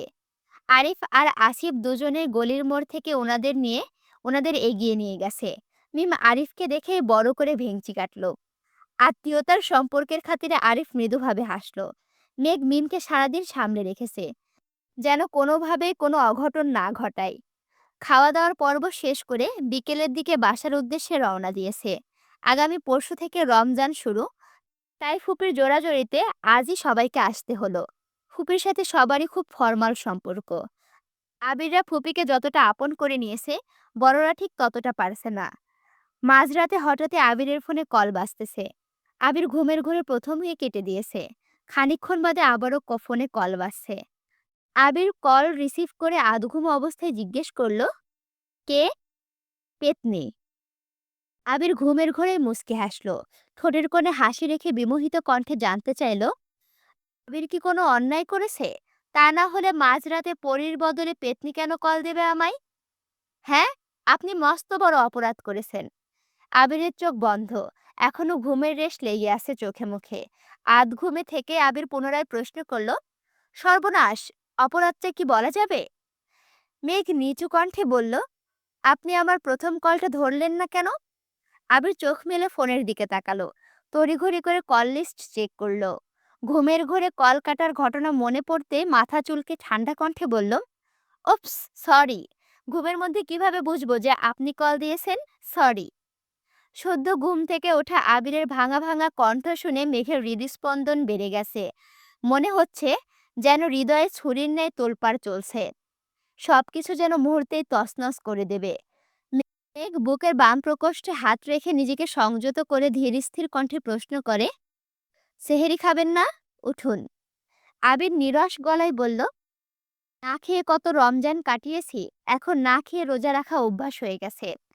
মেঘ শক্ত কণ্ঠে বলল, না খেয়ে থাকতেন কেন? তখন তো আর কেউ কল দিয়ে জাগিয়ে দিত না আমায়। মেঘ চাপা স্বরে বলে উঠল, এখন যেহেতু জাগিয়ে দিচ্ছে, তার মানে বুঝতে হবে অভ্যাস পরিবর্তন করার সময় হয়েছে। তাড়াতাড়ি উঠেন, আমি রাখছি। আবির তপ্ত স্বরে ডাকল, মেঘ। জি। নিজেকে সবকিছুতে জড়িয়ে রাখিস, কোনো একটাতে কেন্দ্র করে চললে পরবর্তীতে তার ব্যথাটা সহ্য করতে পারবি না। মেঘ কপাল গুটিয়ে গম্ভীর কণ্ঠে শুধালো, রাত বিরাতে এসব কি কথা বলছেন? উঠবেন নাকি উঠবেন না বলুন। আরে বাবা, এখনই উঠতেছি, হাত মুখটা ধুয়ে আসছি। ওকে। মেঘ কল কেটে তাড়াতাড়ি নিচে আসছে। ততক্ষণে টেবিলে খাবার রেডি। প্রথম রোজা বলে আজ আদিও উঠেছে। আবির হাত মুখ ধুয়ে কিছুক্ষণের মধ্যে নিচে চলে আসছে। আসার সময় তানভীরকে ডেকে নিয়ে আসছে। মেঘের বিপরীতে বসতে বসতে আবির অল্প একটু ভুরু নাচালো। মেঘ অপখর হেসে চিবুক নামিয়ে নিল। খাওয়া শেষে যে যার মতো রুমে চলে গেছে। আবির নামাজে যাওয়ার জন্য রেডি হচ্ছে। মেঘ রেস্ট নেওয়ার জন্য একটু শুয়েছে। বন্যাকে নেটে দেখে সঙ্গে সঙ্গে কল দিল। বন্যা কল রিসিভ করা মাত্রই মেঘ বলে উঠল, আসসালামু আলাইকুম। সেহেরি খেয়েছো জানু? মাত্রই খেয়ে আসলাম, তুমি খেয়েছো বেবি? হ্যাঁ খেয়েছি, এখন রেস্ট নিচ্ছি। বন্যা ঠাট্টার স্বরে বলল, সাবধান, রোজা রমজানের দিন। দিনের বেলা মনে থাকে মন যেন সংযত রাখিস। আবির ভাইয়াকে ড্যাব ড্যাব করে দেখিস না, আর ওনাকে নিয়ে বেশি ভাবিসও না। মেঘ স্বাভাবিক কণ্ঠে বলল, ওনাকে দেখবো কিভাবে, উনি সারাদিন অফিসেই থাকবেন। আচ্ছা, একটা কথা বলবি? কি? আমি যদি রোজা রেখে পাঞ্জাবি বা টি শার্ট পেন্ট করি, তাহলে কি আমার রোজা হালকা হয়ে যাবে? বন্যা হাসতে হাসতে বলল, হ্যাঁ হয়ে যাবে, কারণ তুই রং করতে করতে আবির ভাইয়ের কথা ভাববি। তাই দিনের বেলা জামা কাপড়ের দিকে ভুলেও তাকাবি না, বুঝলি? আচ্ছা ঠিক আছে, নামাজের সময় হয়ে যাচ্ছে, রাখছি। বন্যা কল কাটতেই তানভীরের আইডি থেকে মেসেজ আসছে, ছোট করে লেখা, সেহেরি খেয়েছো? বন্যা উত্তর দিল, জি আলহামদুলিল্লাহ, আপনি খেয়েছেন? হ্যাঁ। কোনো পাশ থেকেই আর কোনো মেসেজ আসলো না। তানভীর দু তিনবার কিছু লিখেও বারবার মুছে দিয়েছে। কিছু একটা বললে সেই মেসেজ মেঘকে দেখালে বোনের নজরে তানভীর ছোট হয়ে যাবে। সেই সব ভেবেই তানভীর কিছু লিখতে পারছে না। প্রায় 5 মিনিট পর বন্যার আইডি থেকে মেসেজ আসলো, গুড নাইট। তানভীর মলিন হেসে লিখল, good night and take care. সকালে মেঘের ঘুম ভাঙার আগে আবির অফিসে চলে গেছে। বাড়ি সম্পূর্ণ নীরব। মেঘ একে একে সবার রুমে চক্কর দিয়ে আসছে। মিম আর আদি টিউশনে গেছে। তানভীর, আবির, আলী আহমদ খানরা কেউ বাসায় নেই। বাড়ির 3 কর্তি নিজেদের রুমে কোরআন শরীফ পড়ছেন। মেঘ ঘুরে ফিরে নিজের রুমে এসে শাওয়ার নিয়ে অজু করে সেই কোরআন শরীফ পড়তে বসেছে। ইফতারের আগ মুহূর্তে আবিররা বাসায় ফিরেছে। প্রথম রোজা, তাই মালিহা খান বারবার সবাইকে বলে দিয়েছেন যেন ইফতারের আগেই চলে আসে। মেঘ শরবত বানাচ্ছে, মিম মেঘকে সাহায্য করছে। আর আদি দুপুর থেকে সোফায় পড়ে আছে। 10 মিনিট পর পর জিজ্ঞেস করে, মেঘ আপু, আর কতক্ষণ? আপু, আর কতক্ষণ পর আজান দিবে? মেঘ আর মিম আদিকে বুঝিয়ে রাখতে রাখতে নিজেরাই ক্লান্ত হয়ে গেছে। আদি এই যে সোফায় শুয়েছিল আর উঠতেই পারছে না। আবির ইফতারির আগে আগে সে আদিকে কোলে করে চেয়ারে নিয়ে এসে বসিয়েছে। চেয়ারে বসেও আদি হেলে পড়ে যাচ্ছে। আদির অবস্থা দেখে মিম মিটমিট করে হাসছে। আলী আহমদ খান ভারী কণ্ঠে বললেন, এভাবে হেসো না, এমন দিন সবাই পার করে আসছে। সঙ্গে সঙ্গে মিমের হাসি থেমে গেছে। চুপচাপ ইফতার করতে বসে পড়েছে। মেঘ দাঁড়িয়ে দাঁড়িয়ে শরবত একটু একটু পরপর চিনি দিচ্ছে। প্রথমবারের মতো শরবত বানানোর দায়িত্ব মেঘ নিয়েছে। যদি ঠিকঠাক না হয়, তাহলে বাড়ির সবার সামনে নাক কাটা যাবে। এই জন্য আরো বেশি ভয় পাচ্ছে। আবারও চিনি দিতে যাবে, তখনই আবির মৃদুস্বরে বলল, আর কত চিনি দিবি, এবার থাম। তোর চিনি দেওয়া দেখেই একদিনে সবাই ডায়াবেটিক্স হয়ে যাবে। মেঘ কপাল গুটিয়ে তাকালো, কিন্তু কিছু বলল না। তানভীর বলে উঠল, প্রথমবার শরবত বানাচ্ছে, তাই এই অবস্থা। সপ্তাহখানেক আগে বানাইলে অভ্যাস হয়ে যাবে। আকলিমা খান রান্নাঘর থেকে আসতে আসতে প্রশ্ন করলেন, তানভীর, সবসময় তো তুমিই শরবত বানাও, এইবার দায়িত্ব মেঘকে দিয়েছো কেন? তানভীর মুচকি হেসে বলল, সবসময় আমার শরবত খেয়েছো, এবার আমার বোনের হাতে শরবত খাবে, সমস্যা কি? এই রমজান যেমন স্পেশাল, তেমন শরবতটাও স্পেশাল হবে। রমজান কেন স্পেশাল? বারে, কত বছর পর ভাইয়ার সাথে রমজান পালন করছি। তাছাড়া আমাদের ফুপিকে পেয়েছি। স্পেশাল হবে না? হ্যাঁ, অবশ্যই। ব্যস্ততার মধ্যে রমজান কাটছে সবার। ঈদের ছুটির জন্য বেশিরভাগ কাজ আগেভাগে শেষ করে রাখছে। সময় করে ইকবাল খান সিলেট আর মোজাম্মেল খান কিছুদিনের জন্য রাজশাহী গেছেন। আলী আহমদ খান আর আবির মিলে অফিস সামলাচ্ছে। আলী আহমদ খান ইফতারের আগে আগে বাসায় চলে গেলেও আবির প্রতিদিন ফিরতে পারে না। আব্বুর অফিসের কাজ শেষ করে নিজের অফিসে যাওয়ার আগে মাঝে মাঝে রাস্তাতে মাগরিবের আজান পড়ে যায়। মাঝে মাঝে রাকিবদের সাথে ইফতার করে, কিন্তু প্রতিদিন মাগরিবের নামাজের পরপরই মেঘ কল দেয়। কল দিয়ে প্রথম প্রশ্নটাই থাকে, ইফতার করেছেন? কি কি খেয়েছেন? দ্বিতীয় প্রশ্ন, বাসায় কখন আসবেন? প্রতিদিনই মেঘের একই রুটিন। আবিরের বাসায় ফেরার সময় অনুসারে মেঘ নিজের কাজ শেষ করে আবির বাসায় ইফতার করে বের হলে ফিরতে ফিরতে প্রায় একটা দুইটা বেজে যায়। আর ইফতার বাহিরে করলে তারাবির নামাজ শেষ করে বাসায় চলে আসে। মেঘও সেই অনুযায়ী নামাজ শেষ করে পাঞ্জাবি ডিজাইন করতে থাকে। আবির ফিরলে একসঙ্গে খাওয়া দাওয়া করে। রাত ছাড়া এখন আবিরকে দেখা যায় না বললেই চলে। তাই রাত চাই আবিরকে দেখার উত্তম সময়। যেই দিন আবির বেশি রাত করে বাসায় ফিরে, সেদিন সেহেরিতে আবির মেঘকে আগে কল দেয়। অন্য দিনগুলোতে মেঘ আবিরকে কল দিয়ে ঘুম ভাঙিয়ে দেয়। পাশাপাশি রুমে থেকেও সামনাসামনি কারো মুখে কোনো কথা নেই। আজ শুক্রবার। অফিস বন্ধ থাকায় আবির সকাল থেকে জামা কাপড় ধুইতেছে। মেঘ কোনো কারণে ছাদে গিয়ে দেখে ছাদ ভরে আছে আবিরের শার্ট আর টি শার্টে। সবগুলোর মধ্যে সাদা টি শার্টের সংখ্যা বেশি। সবগুলো গুনে শেষ করে মাথায় হাত দিয়ে বিড়বিড় করতে করতে মেঘ নিচে নামছে। আবির আরো কতগুলো শার্ট আর পাঞ্জাবি নিয়ে উপরে উঠছে। মেঘ বিড়বিড় করে নামতে দেখে প্রশ্ন করলো, ভর দুপুরে ছাদে গেছিলি কেন? মেঘ উত্তর না দিয়ে উল্টো প্রশ্ন ছুড়ে দিল, একটা মানুষের ২৭টা সাদা শার্ট কিভাবে থাকতে পারে? আবির ভুরুকুসকে স্বাভাবিক কণ্ঠে বলল, আরো ৫টা এখনো পড়েই নি। মানে ৩২টা, এদিকে ২৭ আর এদিকে ৫, তার মানে ৩২টা সাদা শার্টের মালিক আমাদের আবির ভাই, বুঝছো? এত শার্ট দিয়ে কি করবেন? ধুয়ে দিলাম, যেগুলো ছোট হবে সেগুলো দিয়ে দেব। মেঘ চাপা স্বরে আওড়ালো, আমাকে ২টা শার্ট দিয়েন। আবির ভারী কণ্ঠে শুধালো, তোর শার্ট লাগবে? মেঘ বিপুল চোখে চেয়ে তাড়াতাড়ি এপাশ ওপাশ মাথা নাড়ল। মনে মনে বলল, ইস, উনি শুনে ফেলল। মেঘ দ্রুত নিজের রুমে চলে গেছে। আবির নামাজ পড়ে এসে সেই যে ঘুমিয়েছে, এর মধ্যে রাকিব প্রায় ২২টা কল দিয়েছে। আবির ঘুম থেকে উঠে এতগুলো কল দেখে ভয়ে ভয়ে কল দিল। আবির কল রিসিভ করে হুংকার দিল, আজকে রোজা রাখছি বলে তোকে বকতে পারছি না। কতগুলো কল দিলাম, কই ছিলি? ফোন সাইলেন্ট করে ঘুমাইছিলাম। কেন? একটু ঝামেলা হয়েছে। একটু না, বেশিই ঝামেলা। ফোনে বলবি নাকি দেখা করব? ইফতার করে বের হইস। আবির উষ্ণ স্বরে জানালো, শরীরটা খুব দুর্বল, তুই বাসায় আয়।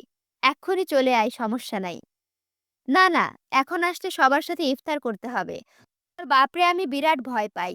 উনি আমার দিকে তাকালে মনে হয় আমি গড় গড় করে সব বলে দেব। কি বলে দিবি? তোর আর মেঘের ব্যাপারে যা যা জানি সব এমনিতেই মুখ ফসকে বলে দেব। তার চেয়ে বরং ইফতারের পরে আসি। তোর ইচ্ছে। নামাজ শেষে আবির বাসায় আসার ১০ মিনিট পরই রাকিব বাসায় আসছে। মালিয়া খানকে ভালো মন্দ জিজ্ঞেস করে সরাসরি আবিরের রুমে চলে গেছে। আবিরকে বিস্তারিত ঘটনা বলার পর আবির স্বাভাবিক কণ্ঠে বলল, তুই এখন কি চাচ্ছিস? আমি রিয়াকে বিয়ে করতে চাচ্ছি। এখন বিয়ে করবি? সব জানাজানি হয়ে গেছে। এ অবস্থায় বিয়ের সিদ্ধান্ত না নিলে পরবর্তীতে ঝামেলা আরো বাড়বে। আবির স্বাভাবিক কণ্ঠে বলল, তাহলে আন্টিকে তুই বুঝা। গতকাল রাত থেকে আম্মু আমার সাথে কথা বলে না। প্রথমে ভাবছি ঠিক হয়ে যাবে। আজকে বিকেল নাগাদ যখন কথাই বলছে না, তখন বাধ্য হয়ে বাসা থেকে চলে আসছি। এখন আমি কি করতে পারি সেটা বল। রাকিব মলিন হেসে বলল, তুই আম্মুকে বুঝাবি। আবির হুংকার দিয়ে উঠল, আমি আমার পরিবার মানাতে পারছি না বলেই বিয়ে করতে পারছি না, সেখানে তুই আসছিস আমাকে দিয়ে তোর পরিবার মানাতে। বা রাকিব বা, প্লিজ বন্ধু, তুই ছাড়া আমার কে আছে বল। তুই আমার কাছে যে কোনো সমস্যার সমাধান চা, আমি যথাসাধ্য চেষ্টা করব। কিন্তু যেই মারপ্যাচে আমি আটকে আছি সেটার সমাধান আমার কাছে চাইস না। রাকিব আকুল কণ্ঠে বলে উঠল, এতদিন আমার বাসায় সমস্যা ছিল না, শুধু রিয়ার বাসায় সমস্যা ছিল। কিন্তু এখন ওদের বাসার সাথে সাথে আমার আম্মু প্যাঁচ ধরে বসে আছে। জান্নাত আম্মুকে বোঝানোর অনেক চেষ্টা করেছে, কিন্তু আম্মু কথা মানার অবস্থাতে নেই। আবির রাশভারী কণ্ঠে বলল, দেখ, এর সমাধান আমার কাছে নেই। তুই যেমন আব্বুকে ভয় পাস, আমিও তেমন আন্টিকে ভয় পাই। আমার এখনো মনে আছে, ছোটবেলায় গণিত পরীক্ষায় তুই ২ নাম্বার কম পেয়েছিলি বলে রাস্তায় তোকে কি মারটাই না দিয়েছিল। সেই থেকে আমি তোর বাসায় যাই না। তুই না গেলে কি হবে? আম্মু তাকে খুব ভালোবাসে। তোর কথা বললে যেকোনো অনুমতি দিয়ে দেন। কিন্তু এই ব্যাপারটা সিরিয়াস, তাই তোকে নিয়ে যেতে হবে।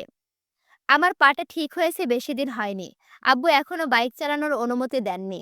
রিকশায় করে অফিসে যাই আমি। সেখানে তোর বিয়ের কথা বলতে তোদের বাসায় যাই আর আন্টির হাতে মাইর খেয়ে আবার বিছানায় পড়ে থাকি। নাকি? গতবার আমার শ্বশুর বেশি না মাত্র ২ ঘন্টা ঝাড়ছিল। এবার কিছু হলে সোজা মার্ডার করে ফেলবে। তুই কি চাস না আমি বিয়ে করি? ২-১ টা পরী আমার সংসারে আসুক, তোকে চাচ্চু বলে ডাকুক, আর আমায় আব্বু? রাকিব গুরুগম্ভীর কণ্ঠে বলল, একটা প্রবাদ বাক্য আছে না, আইব পোলা ডাকবো বাপ, তে যাইব মনে পাপ। তোর অবস্থা হয়েছে এই রকম। আমি কিন্তু এই প্রবাদ বাক্যটা আজকে প্রথম শুনলাম। তোমরা যদি এই প্রবাদ বাক্যটার মানে বুঝে থাকো অবশ্যই কমেন্টে আমাকে বিস্তারিত বুঝাই বলো, ঠিক আছে? এটা তোমাদের দায়িত্ব। আবির ঠোঁট বাঁকিয়ে হেসে বলল, আমার পোলা লাগতো না, একটা মেয়ে হলেই হবে, যাকে ঘিরে আমাদের ছোটখাটো একটা সংসার হবে। রাকিব রাগান্বিত কণ্ঠে বলল, আর কত কল্পনায় ভাসবি, এবার বাস্তবে আয়, বাস্তবে এসে আমাকে বাঁচা। আমি পারবো না, দুঃখিত। মেঘ দরজা থেকে উঁচু স্বরে বলল, আসবো? আবির ঠোঁটে হাসি রেখে বলল, হ্যাঁ আসেন। মেঘ মোলায়েম কণ্ঠে বলল, বড় আম্মু আপনাদের জন্য খাবার পাঠিয়েছেন। রাকিব ঘাড় ফিরিয়ে তাকিয়ে জিজ্ঞেস করল, কেমন আছো আপু? আলহামদুলিল্লাহ ভালো। আপনি কেমন আছেন ভাইয়া? আমি ভালো নেই। আমার অবস্থা খুব খারাপ। কেন ভাইয়া? কি হয়েছে? তোমার আবির ভাইকে বলো আমাকে একটু সাহায্য করতে। ও ছাড়া আমি কাউকে ভরসা করতে পারবো না। তুমি একবার বলো মেঘ। মেঘ ভুরু কুঁচকে সরু নেত্রে চেয়ে আছে। আচমকা প্রশ্ন করল, কি বলবো? আবির গম্ভীর কণ্ঠে বলল, কিছু না, তুই রুমে যা। না মেঘ, তুমি যাবে না। তুমি আবিরকে একবার বলো, তারপর চলে যেও। মেঘ আবারও প্রশ্ন করল, বলবো কি আমি? তুমি বলো আমাকে যেন আবির সাহায্য করে। মেঘ আবিরের দিকে কিছুক্ষণ তাকিয়ে মসৃণ কণ্ঠে বলল, রাকিব ভাইয়া কিসের সাহায্য চাচ্ছেন, করে ফেলুন সাহায্য। আবির স্বাভাবিক কণ্ঠে বলল, ঠিক আছে, তুই যা এখন। রাকিব পুনরায় বলে উঠল, আপু, তুমি জিজ্ঞেস করো আবির সাহায্য করবে কিনা, হ্যাঁ অথবা না। আবির চেঁচিয়ে উঠে বলল, হ্যাঁ হ্যাঁ করব, সাহায্য হয়েছে। রাকিব স্বস্তি নিঃশ্বাস ছেড়ে হাসি মুখে বলল, এই না হলে আমার বেস্ট ফ্রেন্ড। আবির অগ্নিদৃষ্টিতে রাকিবের দিকে তাকিয়ে আছে। মেঘ চলে যেতে নিলে পুনরায় প্রশ্ন করল, আচ্ছা কি হয়েছে? রাকিব স্বাভাবিকভাবে জিজ্ঞেস করল, তুমি রিয়াকে চেনো? আপনার গার্লফ্রেন্ড রিয়া আপু? রাকিব আবিরের দিকে তাকিয়ে বলল, বাহ আবির। পুনরায় মেঘকে বলল, হ্যাঁ, আমাদের বাসার সবাই রিয়ার ব্যাপারে মোটামুটি জানতো। রিয়া দু একবার আমার বাসায়ও আসছে। সবার সাথে আলাপও হয়েছে। রিয়া শারীরিকভাবে একটু অসুস্থ। এটা আমার বাসায় কেউ জানতো না। গতকাল কথায় কথায় এটা বলেছি, তারপর থেকে শুরু হয়েছে আম্মুর চিল্লাচিল্লি। বাড়ির বড় বউ হবে, রোগী হলে হবে কিভাবে? লোকে কি বলবে? সারা জীবন ডাক্তারের কাছে দৌড়াতে দৌড়াতে শেষ হয়ে যাবে। আরো কত কি। আম্মু এখন আমার সাথে কথা বলছে না। তাই তোমার আবির ভাইকে বলতেছি আমাদের বাসায় যেতে, আম্মুকে একটু বোঝাতে। রিয়া আপুর সমস্যা কি? শ্বাসকষ্ট, অ্যালার্জির সমস্যা, আরো আরো কিছু সমস্যা আছে। মেঘ জানালার বাইরে তাকিয়ে উদাসীন কণ্ঠে মনে মনে বলল, রিয়া আপুর সামান্য সমস্যার কারণে আন্টি কত বছরের সম্পর্ক মানছে না। আর আমি যে তার ছিঁড়া এটা জানার পরও আমার শাশুড়িকে আমাকে মেনে নেবেন? আবির মেঘকে ডাকতে মেঘ নড়ে চলে উঠল। কথা শেষ করে দ্রুত রুম থেকে বেরিয়ে গেছে। মেঘ যেতেই রাকিব বলল, আজ মেঘ আসছিল বলে বেঁচে গেলাম। আবির রাগান্বিত কণ্ঠে বলল, লোকে এই জন্য বলে কাউকে দুর্বল জায়গা চিনাতে নেই। আ- আমি নিজেই এখন আধমরা, তাই তো মেঘকে দিয়ে সাহায্য চাইলাম। আচ্ছা তুই না একবার বলেছিলি মেঘ অসুস্থ? ঠিক তো দেখলাম। আবির কপাল গুটিয়ে গুরুভার কণ্ঠে বলল, অসুস্থ না রে, বৃষ্টিতে ভিজছিলাম। ধমকের হাত থেকে বাঁচতে শ্বশুরের মুখের ওপর বলেছিলাম, আপনার মেয়ের কিছু না হলেই হলো। যেই কথা সেই কাজ। আমার শ্বশুর সকাল বিকাল দেখে মেয়ের জ্বর সর্দি আছে কিনা, কারণ কিছু একটা হলে আমার ইচ্ছে মতো আমাকে ইচ্ছে মতো ঝাড়তে পারবে। উনি যদি ডালে ডালে চলে, তবে আমিও চলি পাতায় পাতায়। সপ্তাহখানেক মেয়েকে গরম পানির ওপরে রেখেছি। সারাক্ষণ গরম পানি খেয়েছে, অ্যান্টিবায়োটিক খাইয়েছি, প্রাকৃতিক ওষুধ সহ যত ধরনের ঘরোয়া পদ্ধতি আছে সব চেষ্টা করে ফেলেছি। আল্লাহর রহমতে জ্বর, সর্দি কিছুই হয়নি। তোর জীবন এখন ডিসকভারি চ্যানেলের বাঘ আর হরিণের মতো হয়ে গেছে। জামাই শ্বশুরের চ্যালেঞ্জ। চাচ্চু যেদিন জানতে পারবে উনার পরীর মতো মেয়ের পেছনে তোর মতো বানর ঘুরঘুর করছে, তখন উনার কি অবস্থা হবে আবির? সেই দিন নিয়ে এখনো ভাবিনি। যা হবে সেই দিন হবে। বাঁচা আর মরার দুই হাতে নিয়ে উনাদের সম্মুখীন হব। আচ্ছা চল এখন। নামাজ পড়ে আমাদের বাসায় যাবি। আবির আচ্ছা বলার আগে জান্নাত আবিরের নাম্বারে কল দিল। আবির রিসিভ করতে জান্নাত বলল, আবির ভাইয়া, রাকিব ভাইয়া বাসা থেকে চলে গেছে। ভাইয়ার ফোনও বন্ধ। আম্মু টেনশনে অসুস্থ হয়ে পড়েছিল। এখন কিছুটা সুস্থ হয়েছে। ভাইয়ার সাথে কথা বলতে চাচ্ছেন। আপনি ভাইয়াকে খুঁজে তাড়াতাড়ি বাসায় নিয়ে আসুন প্লিজ। আচ্ছা আসতেছি। আবির আর রাকিব ঘন্টাখানেকের মধ্যে রাকিবদের বাসায় আসছে। আন্টি আঙ্কেলের সাথে কথা বলে অনেক কষ্টে রাজি করিয়েছে। সঙ্গে সঙ্গে রিয়াকেও কল দিয়ে রিয়ার আম্মুর সাথে কথাও বলে। প্রায় ঘন্টা দুয়েক আলাপ আলোচনা শেষে রাকিব আর রিয়ার বিয়ে ঠিক হয়েছে। ঈদের একদিন পরেই বিয়ে। রিয়ার পরিবার আত্মীয় স্বজনদের মধ্যে অনেকে এই বিয়েতে রাজি না। তাই মোটামুটি ঘরোয়াভাবে বাসাতে প্রোগ্রাম করা হবে। আবির বাসায় ফিরতে আলী আহমদ খান শুধালেন, কোথায় গিয়েছিলে? রাকিবদের বাসায় গিয়েছিলাম।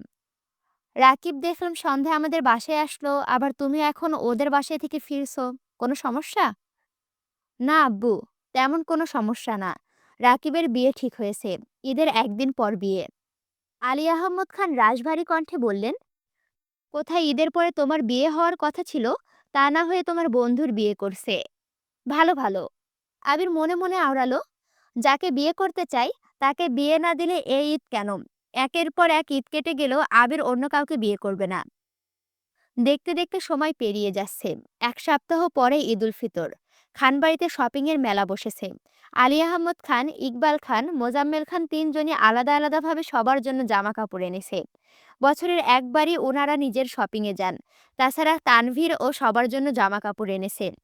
বাড়ির ছোট দুই কর্তি একদিন মেঘেদের শপিংয়ে নিয়ে গিয়ে সবার জন্য শপিং করিয়ে এনেছে। মেঘের অলরেডি ৫-৬টা ড্রেস হয়ে গেছে। তবে কাঙ্ক্ষিত ব্যক্তির থেকে এখনো কোনো কিছু পাওয়া হয়নি। তাই মেঘের মন তেমন ভালো না। আবিরদের পাঞ্জাবি, টি-শার্টের কাজ কমপ্লিট। এখন শুধু ওদের দেওয়ার অপেক্ষা। আজ সকাল থেকে তানভীর আবিরকে খুঁজছে। আবির রাকিবের বিয়ে শপিং করতে বেরিয়েছে। আবির দুপুরের দিকে বাসায় আসতে তানভীর ছুটে গেল। আবির নির্বিকার ভঙ্গিতে জিজ্ঞেস করলো, কি হয়েছে তোর? তানভীর অনচ্ছ হেসে বলল, ওর জন্য একটা ড্রেস কিনেছি। কিভাবে দেব বুঝতে পারছি না। হেল্প করো। আমার হেল্প করতে হয় কেন? সামনে যেতে না চাইলে নিজের বুদ্ধি কাজে লাগা। মানে? তোর বোনকে যেভাবে গিফট পাঠাইছিলি সেভাবে পাঠা। ও যদি না পড়ে? এত চিন্তা করলে অকালে চুল পেকে যাবে। তোর কাছ গিফট দেওয়া। অ্যাকসেপ্ট করবে কিনা সেটা তার বিষয়। ঠিক আছে। তানভীর বন্যার ঠিকানা দিয়ে ড্রেস কুরিয়ারে পাঠিয়ে দিয়েছে। কুরিয়ার থেকে বক্স নিয়ে বন্যা রুমে গেল। সন্দেহ নিয়ে বক্স খুলতে বিশাল গর্জিয়াস এক ড্রেস বের হলো। ড্রেসের ওজনই বলে দিচ্ছে ড্রেসটা অনেক দামি। বন্যা সঙ্গে সঙ্গে মেঘকে কল দিয়ে সব ঘটনা খুলে বলল। মেঘ অচতুর কণ্ঠে বলল, গিফটটা কে পাঠালো সেটা বড় বিষয় না। গিফটটা পেয়েছিস, এটা নিয়ে খুশি থাক। এত দামি ড্রেস কি করব আমি? কেউ হয়তো ভুলে পাঠাইছে। মেঘ তড়িৎ বেগে বলল, আরে বোকা, ঠিকানা তোর বাসার, ফোন নম্বর তোর, মানে কেউ ইচ্ছে করে পাঠিয়েছে। আমি এই ড্রেস পরবো না। যেভাবে আছি সেভাবে রেখে দেব। মেঘ সঙ্গীনভাবে ধমকে উঠে, তুই ড্রেস না পরলে মজাটা করব কিভাবে? কিসের মজা? তুই ড্রেসটা পরে ছবি তুলে একটা ছবি ফেসবুকে পোস্ট করবি। তারপর দেখব পরিচিত মানুষের বাইরে কে তোর ছবিতে রিয়্যাক্ট দেয়। সেখান থেকে খুঁজে নিব মনে মনে কে তোকে পছন্দ করে, আর কোন বড়লোক বাপের ছেলে এত দামি ড্রেস তোর জন্য পাঠায়। আমি পারবো না। চুপ। আমি যা বলছি তাই হবে। এ ব্যাপারে আমি আর কোনো কথা শুনবও না, মানবও না। কিরে, তোর আবার কি হলো? না, দেখলাম আবির ভাইয়ের স্টাইলে কথা বললে কেমন লাগে। রাখি এখন। টাটা। আচ্ছা টাটা। আগামীকাল ঈদ। মেঘ এখনো অপেক্ষায় আছে আবির তাকে একটা ড্রেস গিফট করবে। আর সেটা মেঘের ঈদের দিন সকালে পরবে। অথচ আবির এখনো ড্রেস দিচ্ছে না। একদিকে দুপুর থেকে হালিমা খান মেঘেদের পার্লারে যেতে বলছে। মেহেদি দেওয়ার জন্য বুকিং দিয়ে রেখেছে আরও 1 মাস আগে। কিন্তু মেঘের পার্লারে যাওয়াতে মনোযোগ নেই। এক ফাঁকে মেঘ ছুটে গেল আবিরের রুমে। আবিরকে ডেকে বলল, আবির ভাই, আপনি আমায় মেহেদি দিয়ে দেবেন না? কেন? মেহেদি আর্টিস্ট কোথায়? আর্টিস্টের কাছে দিব না, আপনি রাতে দিয়ে দেবেন। আমি পারবো না। মিমকে নিয়ে তাড়াতাড়ি মেহেদি দিতে যা, ইফতারের আগে আগে চলে আসিস। মেঘ কাঁদো কাঁদো কণ্ঠে বলল, মায়েশা আপুর বিয়েতে আপনি কত সুন্দর করে মেহেদি দিয়ে দিয়েছিলেন, আজকে একটু দিয়ে দেন না প্লিজ। আবির রাগান্বিত কণ্ঠে বলল, মেঘ উল্টাপাল্টা বায়না ধরবি না, যা বলছি তা শোন। মেঘ মন খারাপ করে নিজের রুমে চলে গেছে। মেহেদি দিবে না বলার পরও বাড়ির সবাই জোর করে পার্লারে পাঠিয়েছে। সন্ধ্যার দিকে বাসায় ফিরে মেঘ দেখলো তার বিছানার উপর একটা শপিং ব্যাগ রাখা। শপিং এ দুইটা ড্রেস, একটা হলুদ রঙের আর একটা গাঢ় নীল রঙের। দুইটা ড্রেসই খুব সুন্দর, তবে মেঘের নীল ড্রেসটা বেশি পছন্দ হয়েছে। মেঘ ড্রেসটা দেখতে দেখতে আজান পড়ে গেছে। মেঘ দ্রুত ইফতার করতে চলে গেছে। ইফতার করে রুমে এসে নামাজ শেষ করে আবারও ড্রেসগুলো দেখছে। আবির ঈশার নামাজ পড়তে বের হতেই মেঘ আবিরের জন্য ডিজাইন করা দুটো পাঞ্জাবি আর টি শার্টগুলো আবিরের রুমে রেখে আসছে। তানভীরের রুমেও একটা পাঞ্জাবি আর একটা টি শার্ট রেখে আসছে। আবির কিছুক্ষণ পর রুমে এসে দেখলো পাঞ্জাবির ওপর ছোট্ট একটা চিরকুট। হাতে নিতেই দেখলো এতে লেখা, আপনার স্প্যারো এর দেওয়া প্রথম পাঞ্জাবি, ভালো লাগলে চোখ খুলে পড়বেন, ভালো না লাগলে চোখ বন্ধ করে পড়বেন, তবুও পড়তেই হবে। সাথে আরেকটা চিরকুটে লেখা, আপনি আমার কোমল মনে আঘাত দিয়েছেন, তাই আমি রাগ করেছি, খুব রাগ করেছি। সামান্য একটু মেহেদি দিয়ে দিলে আপনার খুব বেশি ক্ষতি হয়ে যেত। আপনি আমার মনের ছোট্ট ছোট্ট অভিযোগের সৃষ্টি বিশালাকার পর্বত। আপনাকে ঘিরে আমার যত অভিযোগ ছিল সব ঈদের চাঁদের কাছে সঁপে দিয়েছি। তবুও দোয়া করি আপনি ভালো থাকুন, পৃথিবীর সব সুখ আপনাকে ঘিরে রাখুক। ঈদ মোবারক। আবির চিরকুটটা পরে মুচকি হেসে বলল, পৃথিবীর সব সুখ যদি আমায় ঘিরে রাখে, তবে আমি সেই সুখের চাদর দিয়ে তোকে ঘিরে রাখবো। তোর মনের ঘরে চুল পরিমাণ অভিযোগ ঢুকার রাস্তাও রাখবো না। তোকে আমার ভালোবাসা দিয়ে ভরিয়ে রাখবো। একদিনে কেন, সারা জীবন তোকে রাঙিয়ে রাখার দায়িত্ব আমি নিব ইনশাল্লাহ। মেঘ আজ তাড়াতাড়ি শুয়ে পড়েছে। অ্যালার্ম দিয়ে ঘুমিয়েছে। ঘুম ভাঙতেই তড়িঘড়ি করে উঠে শাওয়ার নিতে চলে গেছে। ফজরের নামাজ পড়ে ঘণ্টাখানেক কোরআন শরীফ পড়েছে। তারপর বেলকনিতে দাঁড়িয়ে আকাশের পানে তাকিয়ে আছে। কয়েক মুহূর্তের মধ্যেই মেঘের দু চোখ বেয়ে টুপটুপ করে পানি পড়তে শুরু করেছে। দাদা দাদু সহ যত আত্মীয় স্বজন মারা গেছেন তাদের কথা ভেবেই মেঘ কাঁদছে। নামাজ পড়েও তাদের জন্য দোয়া করেছে। ঘণ্টাখানেক নিশ্চুপ দাঁড়িয়ে থেকে মেঘ ওয়াশরুম থেকে হাত মুখ ধুয়ে রেডি হতে শুরু করলো। বিছানায় ছড়ানো ৮টা ড্রেস, সবগুলোই সুন্দর, কিন্তু মেঘের নজর এক আবিরের ড্রেসকে আটকে রেখেছে। খুব ভেবেচিন্তে আবিরের দেওয়া নীল রঙের ড্রেসটা পরেছে, সাথে নীল রঙের বড় বড় কানের দুল, হাতে নীল চুড়ি। শুরুতেই চুল শুকিয়েছে স্ট্রেট করে নিয়েছিল। সেই চুলের মাঝখানে সিঁথি করে দুপাশে দুটা কাঁকড়া ব্যান্ড দিয়ে ডিজাইন করে চুল বেঁধেছে। পেছন থেকে সব চুল ছাড়া, তবে স্ট্রেট করার জন্য খুব সুন্দর লাগছে। মুখে হালকা মেকআপ করে ঠোঁটে গোলাপি রঙের লিপস্টিক লাগিয়েছে। সাজা শেষে রুম থেকে বেরিয়ে সেদিকে এদিক সেদিক উকি দিচ্ছে। কোথাও কেউ নেই। আবিরের রুমেও দেখে আসছে আবির নেই। হঠাৎই বড় আব্বুকে নামাজ থেকে ফিরতে দেখে মেঘ দৌড়ে নিজের রুম থেকে চলে গেছে আর আবিরের ওপরে আসার অপেক্ষা করছে। কিছুক্ষণ পর আবির ওপরে আসা মাত্রই মেঘ রুম থেকে বেরিয়ে সোজা আবিরের সামনে গিয়ে বসে পড়েছে। মেঘের এমন কাণ্ডে আবির কিছুটা ভড়কে গেছে। সঙ্গে সঙ্গে দুপা পিছিয়ে দাঁড়ালো। মেঘ ওপরে তাকিয়ে দু হাতে আবিরের দুপায়ে স্পর্শ করলো। ততক্ষণে আবির নিচু হয়ে মেঘের দু কাঁধে আলতোভাবে হাত রেখে বলল, সালাম করতে হবে না, ওঠেন। মেঘ সালাম করে ঠোঁটে প্রশান্তির হাসি নিয়ে উঠে দাঁড়ালো। আবিরের পরনে মেঘের দেওয়া সাদা পাঞ্জাবি, তা দেখে মেঘের ওষ্ঠযুগল আরো বেশি প্রশস্ত হলো। মেঘের কল্পনায় আবির ভাইকে যতটা সুন্দর লেগেছিল, বাস্তবে তার থেকে বহুগুণ বেশি সুন্দর লাগছে। আবিরও নির্বাক হয়ে মেঘকে দেখছে। নীল রং আবিরের খুব প্রিয়, তবে সচরাচর নীল রঙের কিছু আবির কিনে না, কারণ প্রিয় মানুষকে প্রিয় রঙের ড্রেসে দেখে মুগ্ধতার চোখ সরাতে পারবে না ভেবে এই রংটা এড়িয়ে যায়। তবে দোকানে নীল রঙের জামাটা দেখে এত পছন্দ হয়েছিল যে না কিনে থাকতেই পারেনি। অকস্মাৎ আবির ভুরু নাচিয়ে প্রশ্ন করলো, সালামি লাগবে? মেঘ মুস্কি হেসে বলল, আগে দোয়া করবেন, তারপর সালামি দেবেন। আবির মেঘের মাথায় হাত রেখে সুমধুর কণ্ঠে বলল, দোয়া করি জীবনে অনেক বড় হ, সবসময় হাসি খুশি থাক। মেঘ নাক সিটকিয়ে বলল, এসব দোয়া তো সবাই করে, আপনি বরং ইউনিক দোয়া করুন। দোয়াও আবার ইউনিক হয়? হ্যাঁ হয়। আবির মাথা থেকে হাত নামিয়ে দু হাতে মেঘের দুগালে আলতোভাবে হাত রাখলো। জিভ দিয়ে ঠোঁট ভিজিয়ে স্নিগ্ধ শীতল কণ্ঠে বলল, আমি দোয়া করি তোর মনের সব ইচ্ছে পূরণ হোক। ছোট থেকে বড় ইনফ্যাক্ট যেগুলো তুই মনে মনে ভাবিস কিংবা ঘুমের ঘোরে স্বপ্ন কিংবা কল্পনায় দেখিস সেসব স্বপ্ন ইচ্ছে পূরণ হোক। তুই যা চাস, যাকে চাস, ঠিক যেভাবে চাস সেভাবেই যেন পেয়ে যাস। তোর আকাশ জুড়ে ভালোবাসার বৃষ্টি হোক। যেই বৃষ্টি তোর মনে জমে থাকা অভিযোগ, অভিমান গুলোকে ধুয়ে মুছে বিলীন করে দেবে। সেই সঙ্গে আগামী দিনগুলোতে তোর মন ভালো রাখবে। প্রয়োজনে বৃষ্টির ফোঁটার সাথে সাথে দুটো হাঁসের বাচ্চাও আসুক, যেগুলো তোকে সারাদিন হাসাবে। মহিলা হাঁসটার নাম হবে মেঘ, পুরুষ হাঁসের নাম যা খুশি রেখে দিস। তারপর তাদের একটা সংসার হবে। পরে ডিম হবে, বাচ্চা দেবে। আরো বলবো? মেঘ ঠোঁট উল্টিয়ে বলল, এটা আপনার ইউনিক দোয়া? তো কি দোয়া চাস বল? থাক, দোয়া করতে হবে না, সালামি দেন। কত লাগবে? 2 টাকা নাকি 5 টাকা? আপনার যত ইচ্ছে দেন, সালামি চাইতে নেই। আবির পকেট থেকে একটা নতুন 500 টাকার বান্ডেল বের করে দিল। জীবনে 500 টাকাই দিতে চায় না আর বলে কিন্তু 500 টাকার বান্ডেল দিয়ে দিল। আল্লাহ হাত দিছে বলে তাই যা খুশি তাই লিখতে হবে? যন্ত্রণা। খুব আফসোস লাগছে, অভিযোগ লাগছে। আমার এখান দেয় না। এটা মিথ্যা হয়ে গেল। আমি কিন্তু ঈদে অনেক বোনাস পাই। যাই হোক, এটা কিন্তু আমি মজা করে বললাম, বুঝছো? মেঘ অবাক চোখে তাকিয়ে প্রশ্ন করল, এত টাকা নিয়ে কি করব?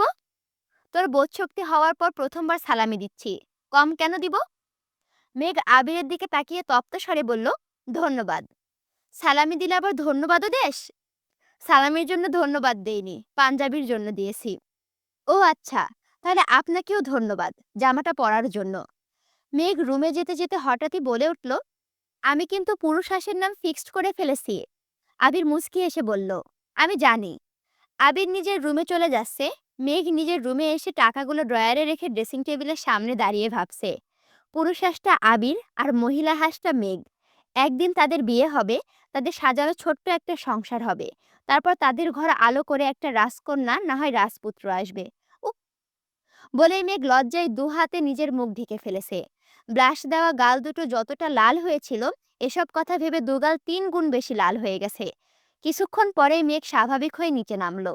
মেঘের ড্রেস দেখে কাকিয়া বলল, এই ড্রেসটা অনেক সুন্দর, তোকে খুব ভালো লাগছে।